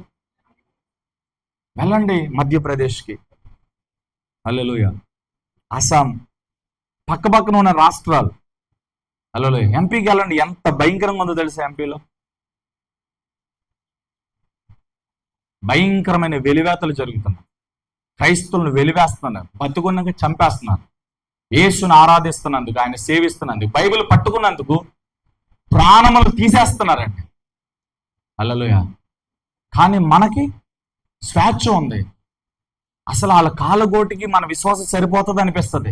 వాళ్ళ నీతి, వాళ్ళ యథార్థతకి మన భక్తి సరిపోతుంది అనిపిస్తుంది. వాళ్ళు ఎక్కడ, మనం ఎక్కడండి? వాళ్ళ విశ్వాసం ఎక్కడ, మన విశ్వాసం ఎక్కడ? అనుకూలత లేని సందర్భంలో కూడా వాళ్ళు అనుకూలంగా భక్తి చేస్తున్నారు. మనకు అనుకూలంగా ఉన్నా అనుకూలము లేనట్టుగా ఉంటున్నాం. హల్లెలూయా. ఎవరి లెక్క వారు చెప్తారు.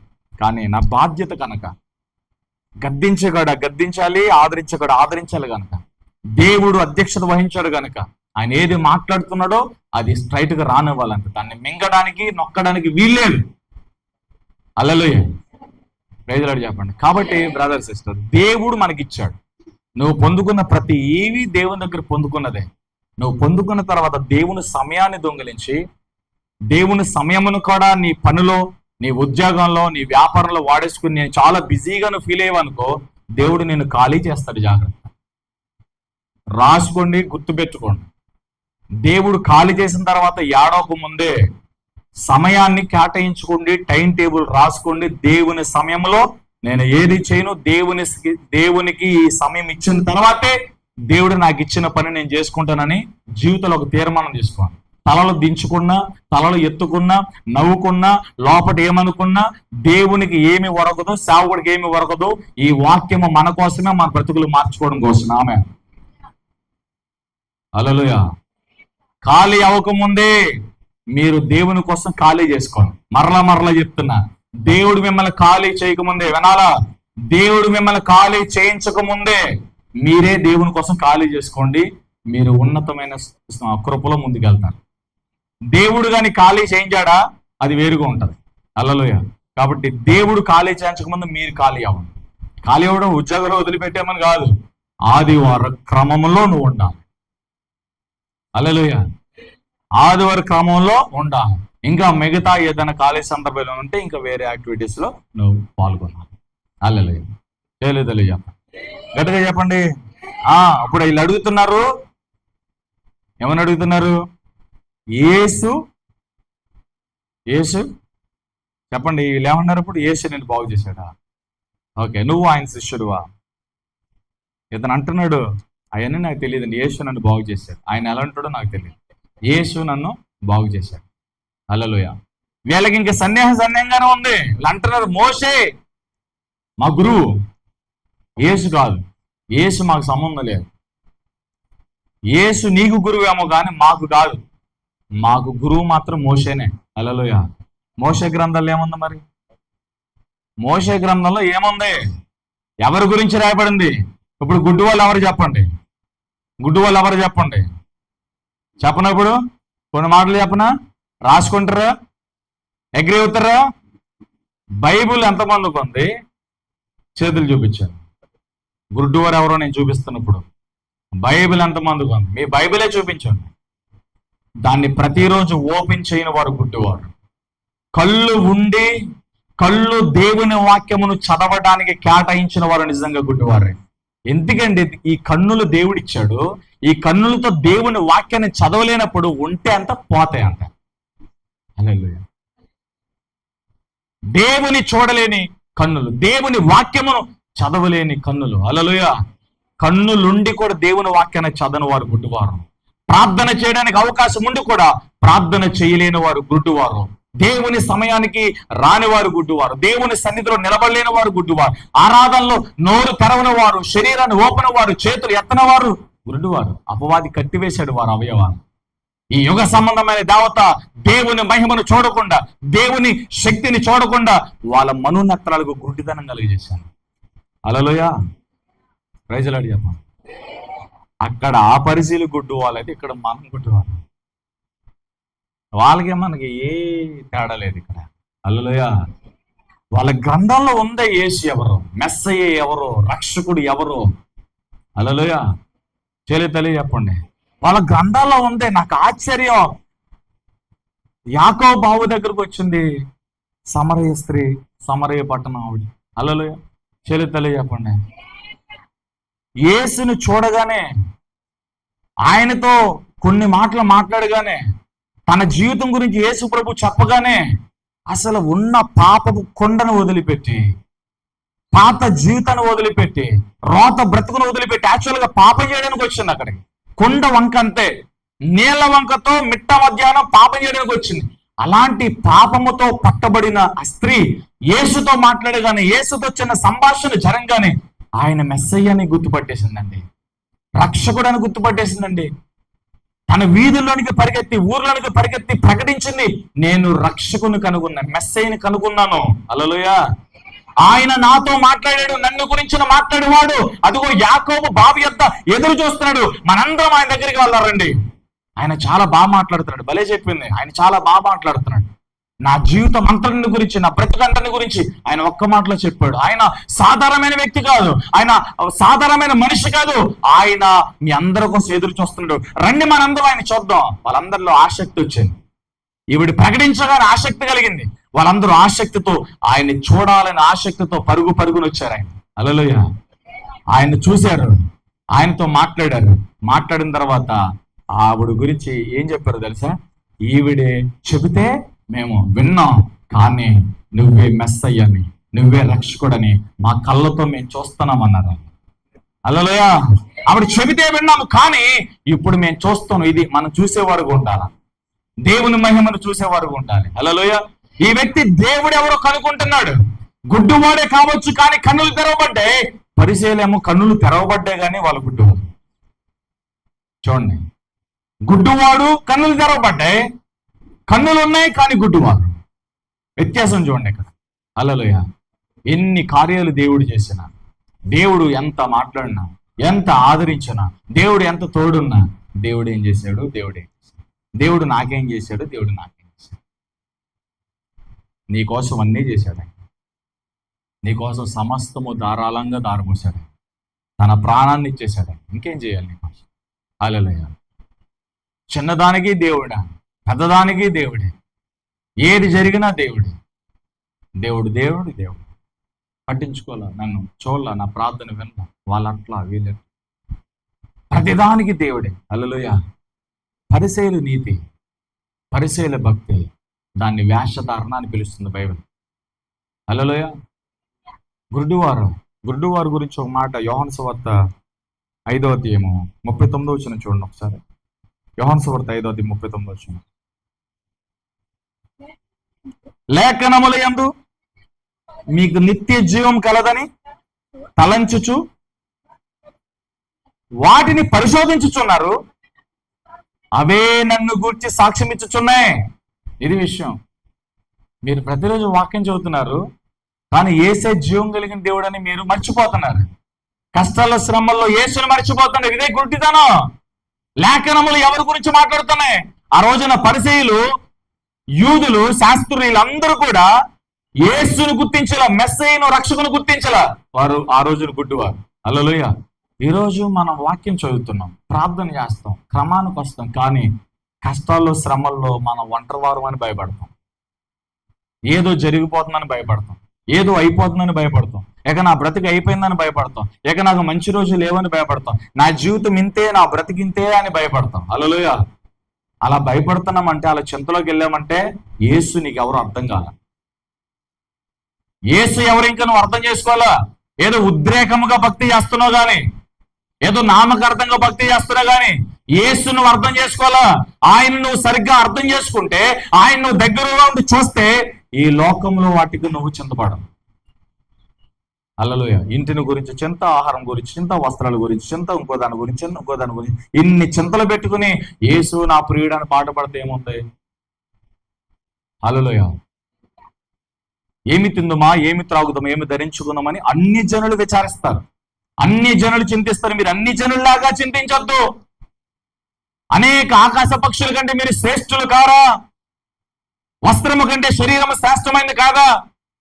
పరలోకమందున తండ్రికి తెలిసి మీ ప్రతి అవసరత ఆయన తీరుస్తాడు. హల్లెలూయా. చేతులు చెప్పండి.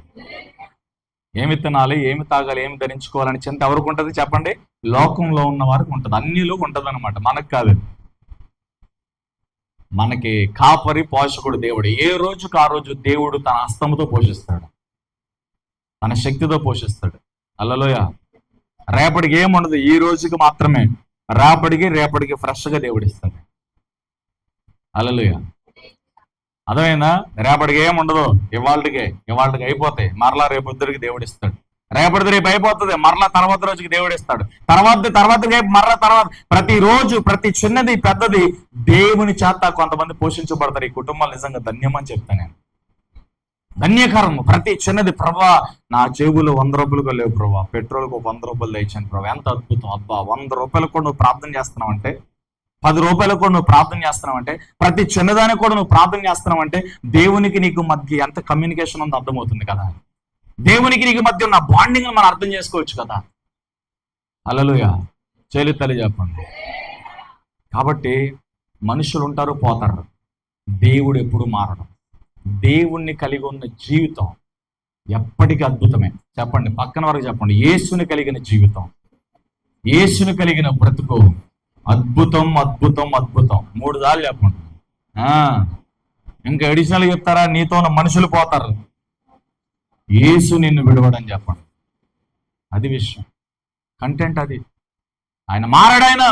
ఆయన గుణాలు మారవు, ఆయన క్రియలు మారవు, ఆయన బుద్ధి మారదు, ఆయన స్థితి మారదు. ఆయన ఎప్పుడు నీ కోసం చేతులు చాపి నిలబడతాడు. ఓకే, నువ్వు అవకాశం ఇస్తే ఆయన నీ జీవితంలోకి వస్తాడు. ఆయన బలవంతంగా రాలేడండి. బలవంతంగా వచ్చే స్వభావం కాదు యేసుది. మనం ఒప్పుకుని ఆయన ఆహ్వానిస్తే ఆయన అంతటిగా ఆయన మన జీవితంలోకి వస్తాడు. అదేనా? హల్లెలూయా. తల్లి చెప్పండి. అది చెప్పండి. అర్థం చేసుకోలేదండి. ఇదే యేసు ప్రభు సంచరిస్తూ ఉండగా కొన్ని సందర్భాలు చెప్తారు, నేను అబ్రహాము కంటే ముందున్నవాడిని అన్నాడు. ఇదే పరిశీలి, ఇదే యోధుల దగ్గర నాకు ఈ విషయం గుర్తుకొచ్చింది. హల్లెలూయా.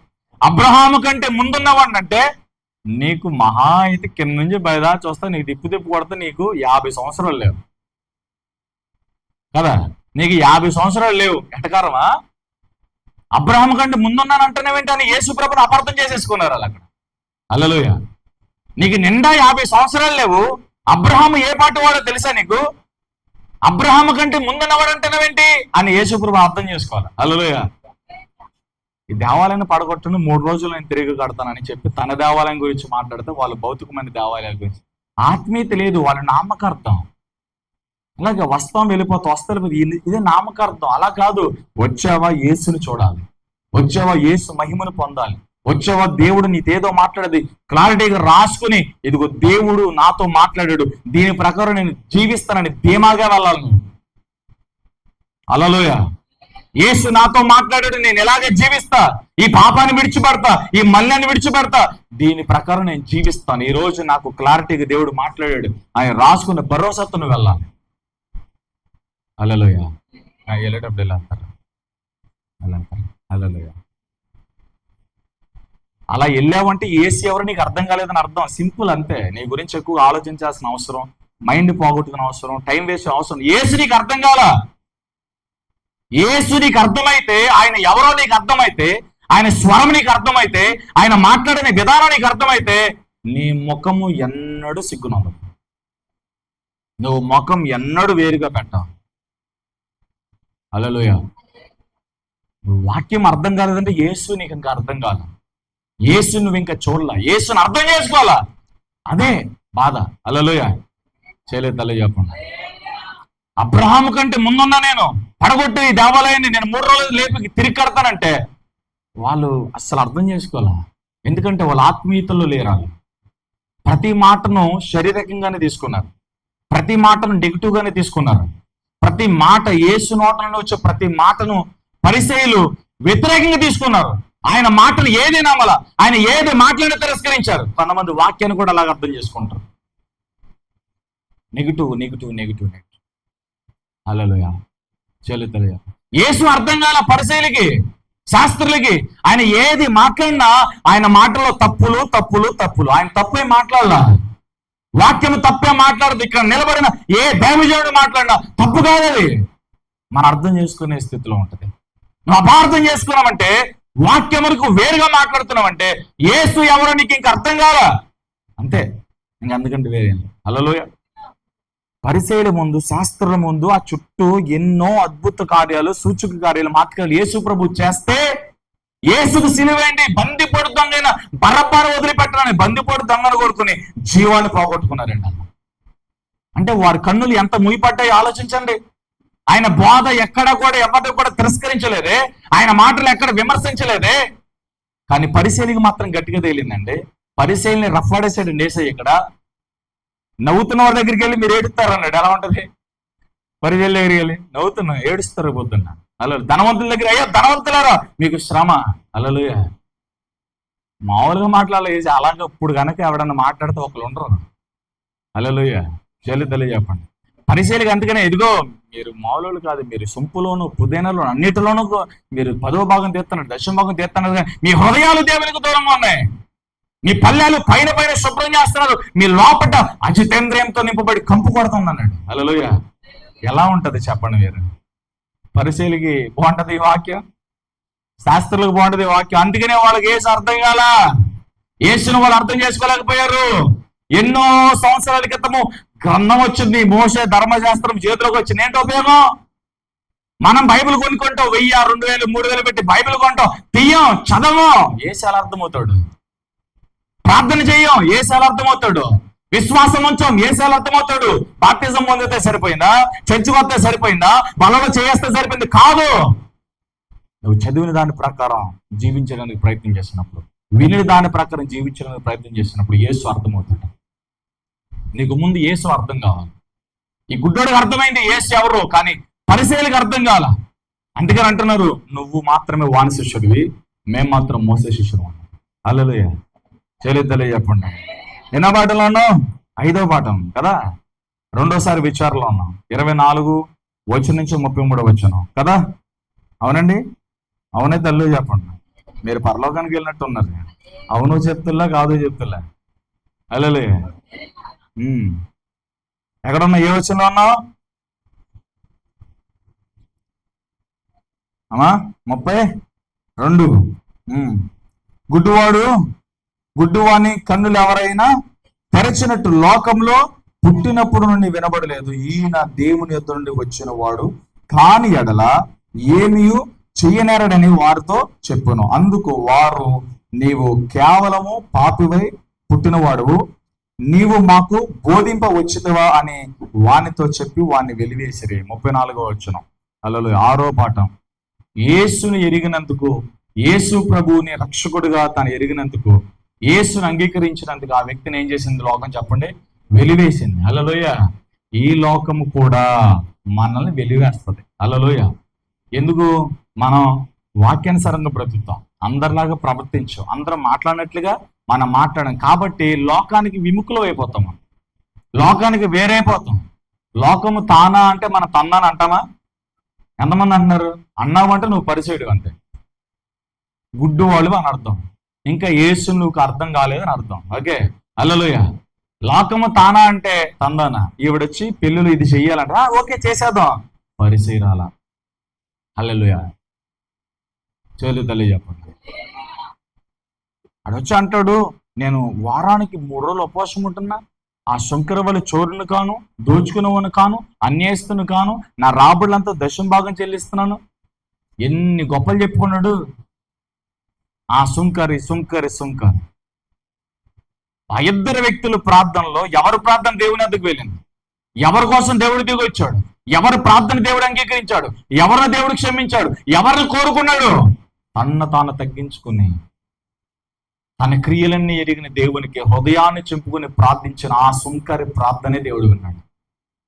హృదయాన్ని చింపుకున్న జీవితం. యేసు దగ్గరికి వచ్చి, ప్రభా నా స్థితి ఇది, నన్ను బాగు చేయి ప్రభా, నా బ్రతుకును కట్టు ప్రభా. ఇది మనం అడగాల్సింది. దేవునికి సజెషన్ ఇవ్వటం కాదు మనం. ప్రభా ఎలా చేసే ప్రభా, అలా చేసే ప్రభా, నా జీవితం ఎలా చేసే ప్రభా. నువ్వు చెప్పేసుకుని ఇంక దేవుడు ఎందుకు? నీదేంటో నువ్వు చెప్పు. ప్రభా నా జీవితం ఇది, నా స్థితి ఇది, నా బ్రతికిది, నీ చిత్తం, నువ్వేమి ఉద్దేశించావో అది నా జీవితంలో చెయ్యి ప్రభా అని దేవునికి పూర్ణంగా అప్పగించుకునే వారు కావాలి. అలాంటి వారి కోసం దేవుడు ఎదుగుతుంటాడు. అలాంటి వారి జీవితంలో దేవుడు క్రియ చేస్తాడు. హల్లెలూయా. అందుకని దేవునికి ఆలోచన చెప్పే అంత స్థితి మంది కాదు. నువ్వేంటో దేవునికి అప్పగించుకో. దేవుడు ఏం చేయదలిచాడు అది దేవుడు మన జీవితంలో జరిగిస్తాడు. హల్లెలూయా. ఈ వ్యక్తి వెలివేయబడ్డాడు. 34వ వచనం వెలివేశారు. యేసును గురించి ఈ వ్యక్తి అర్థం చేసుకున్నాడు. ఎక్కడికి వెళ్ళినా ఎవరు అడిగినా ఇతడికి భయం లేకుండా చెప్పేస్తున్నాడండి. అరే నేను ఎవరు బాగు చేశారా? యేసు బాగు చేశాడు. నేను ఎవరు స్వస్థపరిచారు? యేసు స్వస్థపరిచారు. ఎక్కడికి వెళ్ళినా అక్కడ దాకా ఎందుకు? పరిసయ్యులే 2-3 సార్లు అడిగితే మీకు ఇప్పటికి 2-3 సార్లు చెప్పి మీరు ఎందుకు వింటారా? ఎందుకు 1కి 100 మార్లు అడుగుతున్నారు? మీరు కూడా ఆయన శిష్యులు అయిపోతారని వెటకారంగా మాట్లాడిన ఈ వ్యక్తి. అంటే ఇక్కడ చూడండి, ఆ వ్యక్తి యేసు ద్వారా మేలు పొందిన తర్వాత, యేసు ద్వారా స్వస్థత పొందిన తర్వాత ఎంత ధైర్యంతో మాట్లాడాడు తెలుసు. తన తల్లిదండ్రులు కూడా యేసే నా కొడుకుని బాగు చేశారు అని కనుక ఒకవేళ వీళ్ళు ఒప్పుకుంటే సమాజంలో నుండి, తన గ్రామంలో నుండి తల్లిదండ్రులను వెలివేస్తారని భయంతో వాళ్ళు రహస్యంగా ఆ విషయాన్ని వచ్చేసారు. కానీ ఈ వ్యక్తి మాత్రం అలాంటోడు కాదండి. ఈ వ్యక్తి మనలాంటోడు కాదు అసలు. ఈ వ్యక్తి చాలా ఉన్నతమైన వ్యక్తిత్వం కలిగిన వాడు. అందుకే పరిశుద్ధాత్మ దేవుడు 41 వచనాలు రాయించాడు ఇక్కడ. పరిశుద్ధ గ్రంథంలో ఏదో ఒక మూల చిన్న పేరుంటేనే గొప్ప. ఆ పేరులో నుంచి దేవుడు ఏదో మాట్లాడతాడు. అలాంటిది 41 వచనాలు కేవలం ఈ వ్యక్తి గురించి కేటాయించబడింది. ఎన్ని వచనాలు చెప్పండి? చెప్పండి. 41 వచనం అని చెప్పండి నోరులో ఉన్న వారందరూ. ఇంకా గట్టిగా చెప్పండి. 41 వచనం మాటల 41 వచనం. ఒక పక్క పేపరే. హల్లెలూయా. ఒక పక్క పేపర్ అంతా పరిశుద్ధాత్ముడు ఈ వ్యక్తి గురించి రాశాడు. తన తల్లిదండ్రులు భయపడ్డారు. కానీ యేసు నా కన్నులు తెరిచాడు అని చెప్పడానికి ఈ వ్యక్తి ఎక్కడా భయపడ్డా, ఎక్కడ సందేహించదు. ఇంకో విషయం తెలుసా? ఈ వ్యక్తికి కూడా తెలుసు యేసు నా జీవితంలో అద్భుతం చేశాడు అని పరిసయ్యులకి గాని, అక్కడున్న శాస్త్రులకు గాని, లేదా యూదులకు గాని ఈ విషయం చెబితే ఈ వ్యక్తిని ఊర్లో తిరగనెవరో, తన ఇంటిలోనికి రానవరు అనే విషయం ఇతనికి తెలుసు. ఇతనేం పట్టించుకోవాలా? కృతజ్ఞత అంటారు దీన్నే. దేవుడు చేసిన ప్రతి కార్యానికి కృతజ్ఞత కలిగి ఉంటాను. ఎప్పుడు చెప్తా? 3 రకాల కృతజ్ఞతలు. 1 దేవునికి కృతజ్ఞత, 2 నీ దైవజనునికి కృతజ్ఞత, 3 లోకంలో సహాయం చేసిన ప్రతి మనుషుడికి కృతజ్ఞత కలిగి ఉంటాను. ఇది నువ్వు నేను ఖచ్చితంగా చేయాల్సిన హల్లెలూయా ఖచ్చితంగా చేయాల్సిన అవసరం ఉంది. మనం కృతజ్ఞతహీనులు ఉండవచ్చు, కృతజ్ఞత కలిగి ఉండాలి. ఈ వ్యక్తి అంత కృతజ్ఞత కలిగిన వాడంటే ఎందరు అడిగినా, ఎన్నిసార్లు అడిగినా నా కన్నులు తెరిచిన వాడు యేసే, నా గుడ్డితనాన్ని పోగొట్టి చూపునిచ్చిన వాడు యేసే అని చెప్తున్నాడు. హల్లెలూయా. ఫైనల్గా 34వ అధ్యాయంలో 6వ పాఠంలో ఈ వ్యక్తి వెలివేయబడ్డాడు. ఎవరి కోసం వెలివేయబడ్డాడు చెప్పండి? యేసు కోసం వెలివేయబడ్డాడు. నిజము మాట్లాడినందుకు వెలివేయబడ్డాడు. ఈ లోకం ఎందుకు నీ మీద పగబడుతుందో తెలుసా? నువ్వు నిజం మాట్లాడితే పగబడుతుంది. నువ్వు అబద్ధం మాట్లాడితే అందరూ వింటారు. నువ్వు నిజం మాట్లాడితే ఎవరు వింటరు. నువ్వు అబద్ధం చెబితే అందరికి నచ్చుతో, నిజం చెప్తే ఎవరికి నచ్చో. హల్లెలూయా. నిజం మాట్లాడే వరకు ఊరంతా శత్రువులే ఉంటారు. అబద్ధం మాట్లాడిన వారికి ఊరే కాదు, చుట్టుపక్కల అన్ని మిత్రులే ఉంటారు. అందుకే యేసు ప్రభుకు శత్రువులు చాలా మంది ఉన్నారు అక్కడ. హల్లెలూయా. చెప్పండి. నిజం మాట్లాడే వారికి అందరూ శత్రువులే తెలుసా? అబద్ధం మాట్లాడే వారికి శత్రువులు ఎవరు ఉండరు. అందరూ మా వాళ్ళే అని చేర్చుకుంటారు. నిజం మాట్లాడేవాడు ఎప్పుడు శత్రువే. నిజము చెప్పినప్పుడు ఎవరికి నచ్చదు. వాక్యమును నిజంగా బోధించినప్పుడు అందరికి నచ్చదు. హల్లెలూయా. నువ్వు నిజంగా సువార్త ప్రకటించినప్పుడు నచ్చవు. నువ్వు నిజమైన భక్తి చేస్తున్నావు, నీ రక్త సంబంధికులు చాలా మందికి నచ్చవు. నువ్వు నీ ఇంటి పేరటోళ్ళకి చాలా మందికి నచ్చవు, నీ ఊర్లో వాళ్ళకి చాలా మందికి నచ్చవు. ఎందుకు నచ్చవో తెలుసా? నీలో యేసు ఉన్నాడు కనుక. నువ్వు ఉన్నట్టుగా మాట్లాడుతావు కనుక, నువ్వు యథార్థమైన భక్తి చేస్తున్నావు కనుక, నువ్వు నిజంగా యేసును ప్రేమిస్తున్నావు కనుక నువ్వు నచ్చవు. అదే నువ్వు యేసుని ప్రేమించలేదనుకో, నీ మాటలు అటొక మాట ఇటొక మాట వస్తుంది. నువ్వు యేసుని ప్రేమించవు కనుకే వాక్యంలో ఇది ఉంది, ఇది చేయకూడదు, ఇది తినకూడదు అని నీ బంధువుల ఇంటికి వెళ్ళి చెప్పావు అనుకో, రెండో ఫంక్షన్ నేను పిలవరు. వాళ్ళంతా తలకే నొప్పరా, తెలియస్తాడరా బాబు ఎందుకు వచ్చిందరని వాళ్ళ తప్పులు వాళ్ళు పడతారు, పిలవరు. ఎందుకని వాళ్ళకు దూరం అయ్యో? ఎందుకని వాళ్ళని ద్వేషించారు? అందరిని పిలిచి నేను ఎందుకు పిలవరా? నువ్వు నిజంలో ఉన్నావు, సత్యములో ఉన్నావు, యథార్థతలో ఉన్నావు, యేసుని పోలు నువ్వు బ్రతుకుతున్నావు కనుక ఈ లోకం నుండి నువ్వు వెలివేయబడ్డావు, ఈ లోకం నుండి వేరు చేయబడ్డావు. సంతోషించండి కానీ బాధపడవసల. వాళ్ళు పిలవలేదు, వీళ్ళు పిలవలేదు, అటెళ్ళ ఇటెళ్ళ అందరూ వెళ్ళారు, వాళ్ళు వెళ్ళారు, వీళ్ళు వెళ్ళారు. సంతోషించాను. ఎందుకని తెలుసా? వాళ్ళెవ్వరూ రాదు, నువ్వు మాత్రం పరలోకానికి వెళ్తావు. హల్లెలూయా. ఇరుకు మార్గం అనేది సంకుచిత మార్గం అని రాయబడింది. దాన్ని కనుగొనడానికి చాలా మంది ప్రయత్నం చేస్తారు, కానీ కనుగొన్న వారు కొందరే, ప్రవేశించేది కూడా కొందరే అనే వాక్యం చెప్తారు. హల్లెలూయా. కాబట్టి ఈ సంకుచితమైన మార్గంలో మనము ప్రయాణించాలి అంటే యేసు నువ్వు ఒకటి అవ్వాలి, యేసు ఎవరో అర్థం అవ్వాలి, ఆయన నువ్వు చూడాలి. అర్థమైనా? హల్లెలూయా. ఇప్పుడు ఇక్కడ 6వ పాఠంలో యేసు కొరకు, నిజము కొరకు, సత్యం కొరకు, దేవుని కొరకు ఈ వ్యక్తి తన ఊరిలో నుంచి వెలివేయబడ్డాడు. వెలివేయబడ్డాడండి ఇప్పుడు ఈ వ్యక్తి. హల్లెలూయా. దేవుడు ఎంత గొప్ప దేవుడు తెలుసా? ఏమండి సార్ నా వైపు చూడండి, అందరు నా వైపు చూడండి. యేసు కోసం నువ్వు నష్టపోతే, యేసు క్రీస్తు నామము నిమిత్తం నువ్వు కష్టాల్లోనికి వెళ్తే, ఇబ్బంది ఇరుకుల్లోనికి వెళ్తే, అబద్ధాలు, నేరాలు, మోసాలు నీ మీద మోపితే, నేను మరల చెప్తున్నా, నీ పక్కన ఎవరు లేకపోవచ్చు కానీ ఆయన నామము నిమిత్తము కనుక నువ్వు దూషించబడినా, కొట్టివేయబడిన, నెట్టివేయబడినా, నీ మీదకి, నీ మధ్యలోనికి, నీ లోనికి దిగువచ్చే దేవుడు ఆయన. అదవుతున్నా? అతనికి కూడా తెలియదండి ఈ విషయం, ఈ గుడ్డరు కూడా తెలియదు. యేసు కోసం వెలివేయబడ్డాడు, ఊర్లో నుంచి వెలగొట్టబడ్డాడు. ఇదే ఇతనికి తెలుసు. అతనికి తెలియని గొప్ప విషయం ఏంటో తెలుసా? ఈ విషయం యేసుకు తెలిసింది, ఈ విషయం ప్రభువుకు తెలిసింది. నా ద్వారా స్వస్థత పొందిన వ్యక్తి నా నామము నిమిత్తం, సత్యము నిమిత్తం, సాక్ష్యము నిమిత్తం, యథార్థ భక్తి నిమిత్తం ఊర్లో నుంచి వెలగొట్టబడ్డా, వెలివేయబడ్డాడని ఆ వ్యక్తి ఎక్కడున్నాడో కనుగొని యేసు అతని దగ్గరికి వెళ్ళాడని చప్పలు కొట్టండి. యేసు ప్రేమ చూసారా? అలా చూడండి ఒకసారి, ఆ మాట చదివితే ఇంకా బాగుంటుంది. చెప్పిన దానికంటే ఒకసారి చదివితే ఇంకా బాగుంటుంది. 35వ వచనంలో, పరిసయ్యులు వానిని వెలివేసిరని యేసు విని వానిని కనుగొని. ఎంత అద్భుతమండి! గుడ్డివాడండి, మనిషి అండి. హల్లెలూయా. అటువంటి వ్యక్తిని కనుగొన్నాడయ్యా. హల్లెలూయా. చెప్పండి, ఏం చేశాడండి? కనుగొన్నాడు. నా నిమిత్తము, హల్లెలూయా, వెలివేయబడిన విషయము యేసుకు తెలవగానే ఆ గుడ్డివాడు అతడు ఎక్కడున్నాడు కనుగొని. హల్లెలూయా. మరలా చెప్తున్నా, ఏమండి, దేవుని నామ నిమిత్తం దూషించబడుతున్నావా? అవమానించబడుతున్నావా? నేరాలు మోపబడ్డాయా? నిందలు మోపబడ్డాయా? అందరూ నిన్ను తిరస్కరించారా? యేసు నామము నిమిత్తం నువ్వు కష్టంలోనికి వెళ్ళావా? అందరూ కూడా నిన్ను వేరు చేశారా? హల్లెలూయా.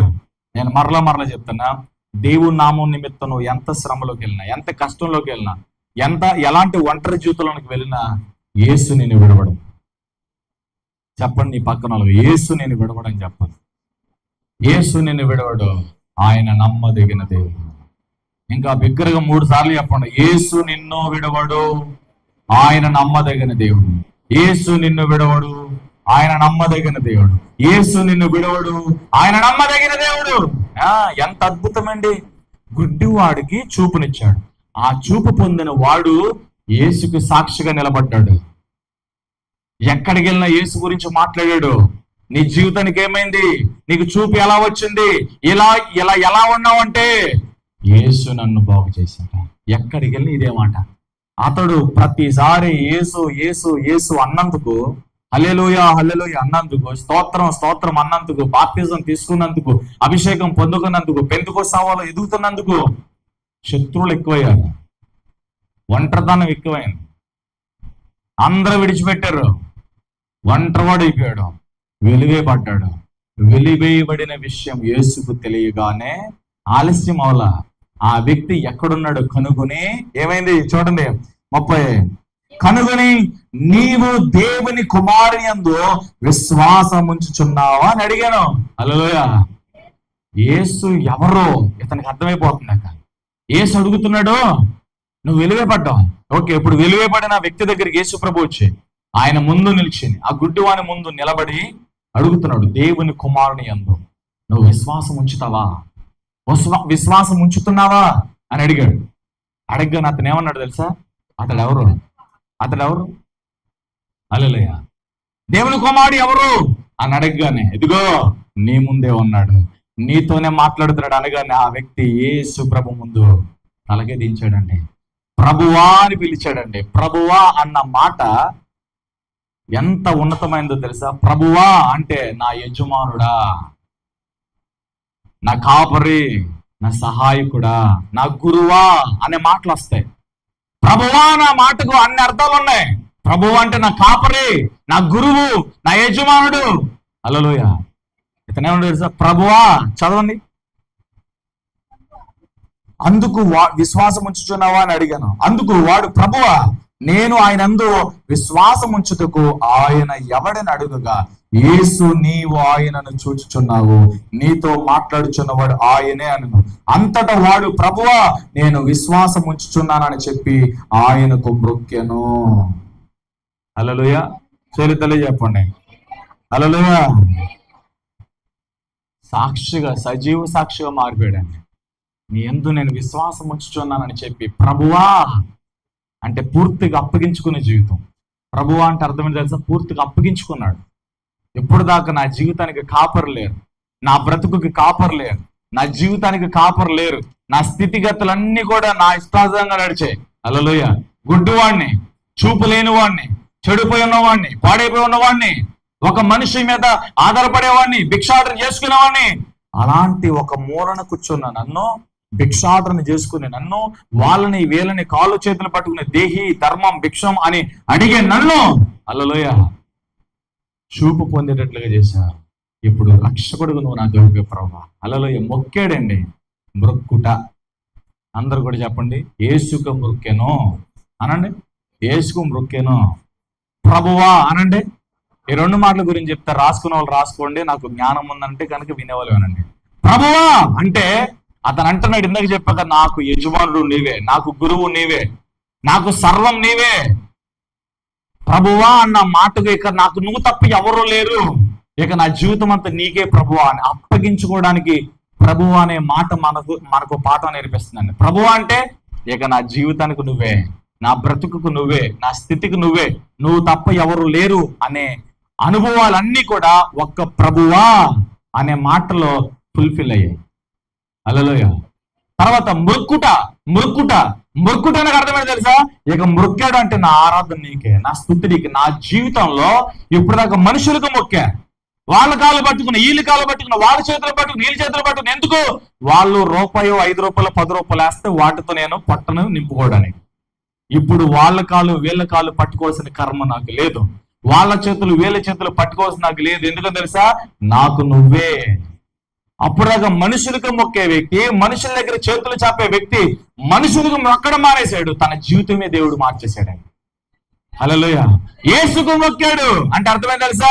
నా స్తుతులకు, నా స్తోత్రాలకు, నా ఆరాధనకు, నా మృక్కుకు, అలాగా నా పూజలకు అన్నిటికీ యోగ్యుడు, వరుహుడవు, స్థితిగతులన్నిటికీ నువ్వే దేవుడవు. హల్లెలూయా. తెలియదులయ్యా. ప్రభువా అంటే నా జీవితానికి యజమానుడు, నా బ్రతుకుకి కాపరి, నా జీవితానికి కాపరి నువ్వే అని అర్థం. మొక్కటం అంటే ఇక నా జీవితం అంతా కూడా నేను సేవిస్తాను, నా స్తుతులు, నా ఆరాధన, నా ప్రతి పాట నీకే ప్రభు. హల్లెలూయా. చేయలేదలే చెప్పండి. ఇప్పుడు మన సంగతి ఏంటి? చూపు లేనోడు చూపు నొంది యేసు ఎవరో తెలుసుకుని, యేసును అర్థం చేసుకుని, ఆయన మీద విశ్వాసం ఉంచి ఆయనను సేవించడానికి, ఆయనకు సాక్షిగా జీవించాడు. ఇక్కడున్న పరిసయ్యులేమో యేసును గురించిన గ్రంథాలు పట్టుకుని, యేసును గురించిన విషయాలు ఉన్న పుస్తకాలు పట్టుకుని యేసు ఎవరో కనుగోలేని గుడ్డివారుగా పరిచయాలు ఉన్నారు. మనమెవరం? ఈ రెండు క్యారెక్టర్లు. గుడ్డివాడు క్యారెక్టర్, గుడ్డివాడై ఉండి యేసు కొరకు సాక్షిగా బ్రతికాడు. కన్నులు తెరవబడి ఉండి అసలు రక్షకుడు ఎవరో కనుగొనలేకపోయారు. నీ ముందున్న యేసు ఎవరో నీకు తెలుసా? నువ్వు చదువుతున్న గ్రంథంలో ఉన్న యేసు ఎవరో తెలుసా? నువ్వు ఆరాధన చేస్తున్న యేసు ఎవరో తెలుసా? నువ్వు సేవిస్తున్న యేసు ఎవరో తెలుసా? ఆయనే రక్షకుడు, ఆయనే సహాయకుడు, ఆయనే కాపరి. గుడ్డివాని జీవితాన్ని మార్చిన దేవుడు నీ జీవితాన్ని మారుస్తాడు. తనకు చూపును మాత్రమే కాదు ఇచ్చింది, తన బ్రతుకునే మార్చాడు. యేసు ఒక అద్భుతము చేశాడు అంటే అద్భుతము ద్వారా అక్కడ తన స్థితి అంతా మారిపోతుందండి. మీరు ఏ జీవితాన్ని చూసుకోండి, ఆయన చేసిన ఏ అద్భుతాన్నైనా మీరు పరిశీలన చేయండి. ఏసి గుడ్డివాడి జీవితంలోకి వచ్చేసరికి తన జీవితమే మారిపోయింది, తన బ్రతికే మారిపోయింది. హల్లెలూయా. యేసు అద్భుతం చేస్తే నీ జీవితం మారిపోతాయి.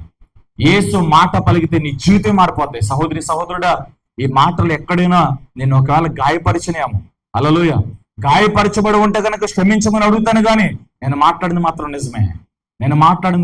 దేవుని దగ్గర అస్సలు నటించొద్దు. ఆ గుడ్డివాడు ఒప్పుకున్నాడు, చూసావా నేను గుడ్డివాడినే, ఆ వ్యక్తి నేనే అన్నట్లుగా దేవుని ముందు, ప్రభువా పాపిని నేనే, బలహీనుడు నేనే, నాకు సహాయం చేయి, నిన్ను నువ్వు దేవునికి అప్పగించుకో. హల్లెలూయా. తెలియజెప్పండి. అస్సలు దేవుని దగ్గర నటించొద్దండి. దేవునికి నువ్వేంటో తెలుసు, నీ పనులు తెలుసు, ఆలోచనలు తెలుసు, క్రియలు అన్నీ తెలుసు ఆయనకి. కాబట్టి దేవుని దగ్గర నటించాల్సిన అవసరం ఏముంది? దేవుని దగ్గర అబద్ధం ఆడాల్సిన అవసరం ఏముంది?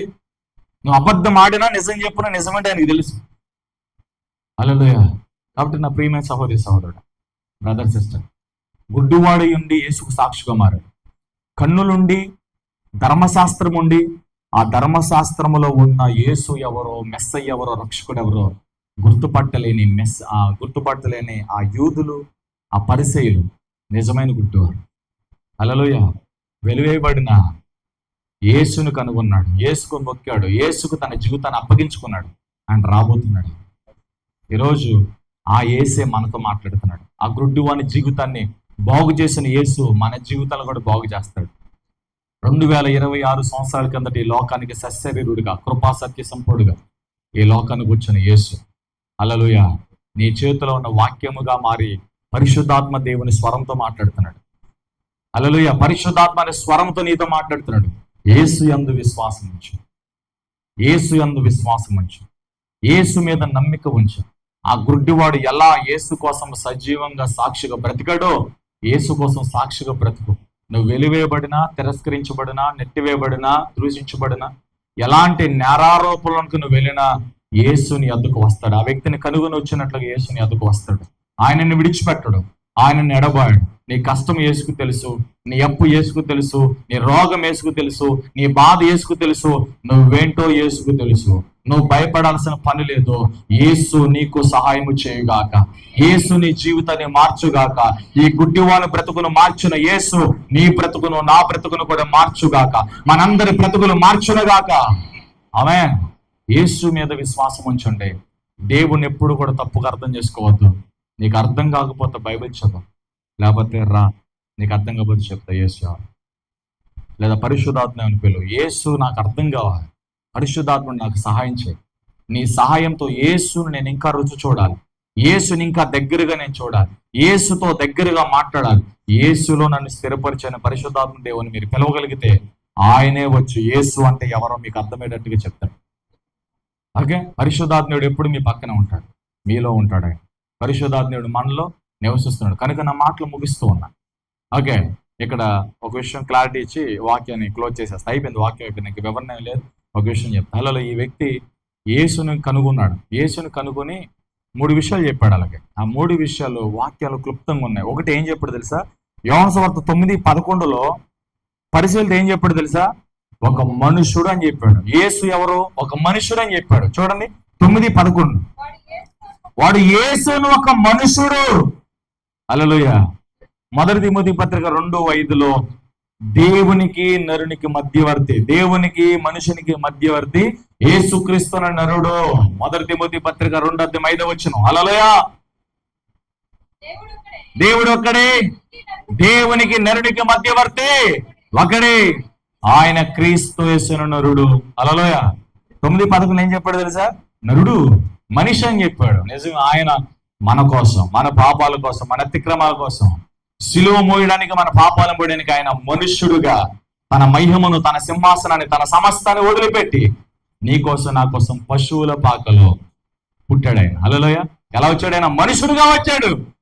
సువార్త ఇదే చెప్పాడు, ఆయన ఒక మనుషుడు. హల్లెలూయా. తర్వాత పరిసయ్యులకు ఏం చెప్పాడు తెలుసా? ఆయన ప్రవక్త, ఆయన ప్రవక్త. హల్లెలూయా.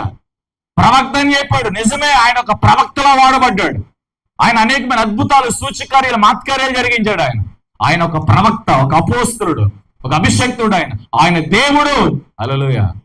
ముందేమో మనుషుడుగా నమ్మాడు, తర్వాత ప్రవక్తగా నమ్మాడు, ఆఖరిగా 3వ పాటలు ఏం చెప్పాడు తెలుసా?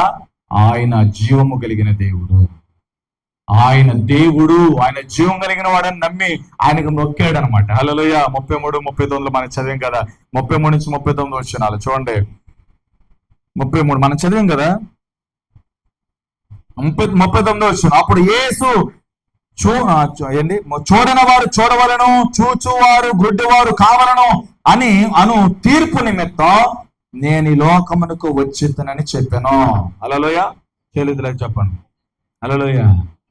అందుకే జ్ఞానము కలిగిన వారిని సిగ్గుపరచడానికి, జ్ఞానము లేని వారిని, గొప్పవారిని వెర్రివారిగా చేయడానికి, ఎన్నిక లేని వారిని, పెంట గొప్పల మీద ఉన్న వారిని దేవుడు ఎన్నుకున్నాడు.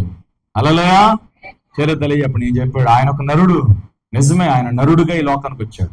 మనిషి కుమారుడుగా నశించిన దాన్ని వెతక రక్షించడానికి ఆయన లోకానికి వచ్చాడు. ఆయన ప్రవక్తగా వాడబడ్డాడు. ఆయన ఎక్కడికి వెళ్ళినా ఆయన ప్రవక్తగా వాడబడ్డాడు. ఆయన ఎక్కడికి వెళ్ళిన అద్భుతాలు, సూచకార్యాలు, మాత్కార్యాలు జరిగిస్తూ ఆయన నోట నుండి పరలోకము సంబంధించిన వార్తలు, మాటలు ఆయన ప్రకటించాడు. తీర్పు గురించి ప్రకటించాడు, నరకం గురించి మాట్లాడాడు, పరలోకం గురించి మాట్లాడాడు, పేదల గురించి మాట్లాడాడు, ధనవంతుల గురించి మాట్లాడాడు. ఆయన అనేక అంశాలు మాట్లాడాడండి. హల్లెలూయా.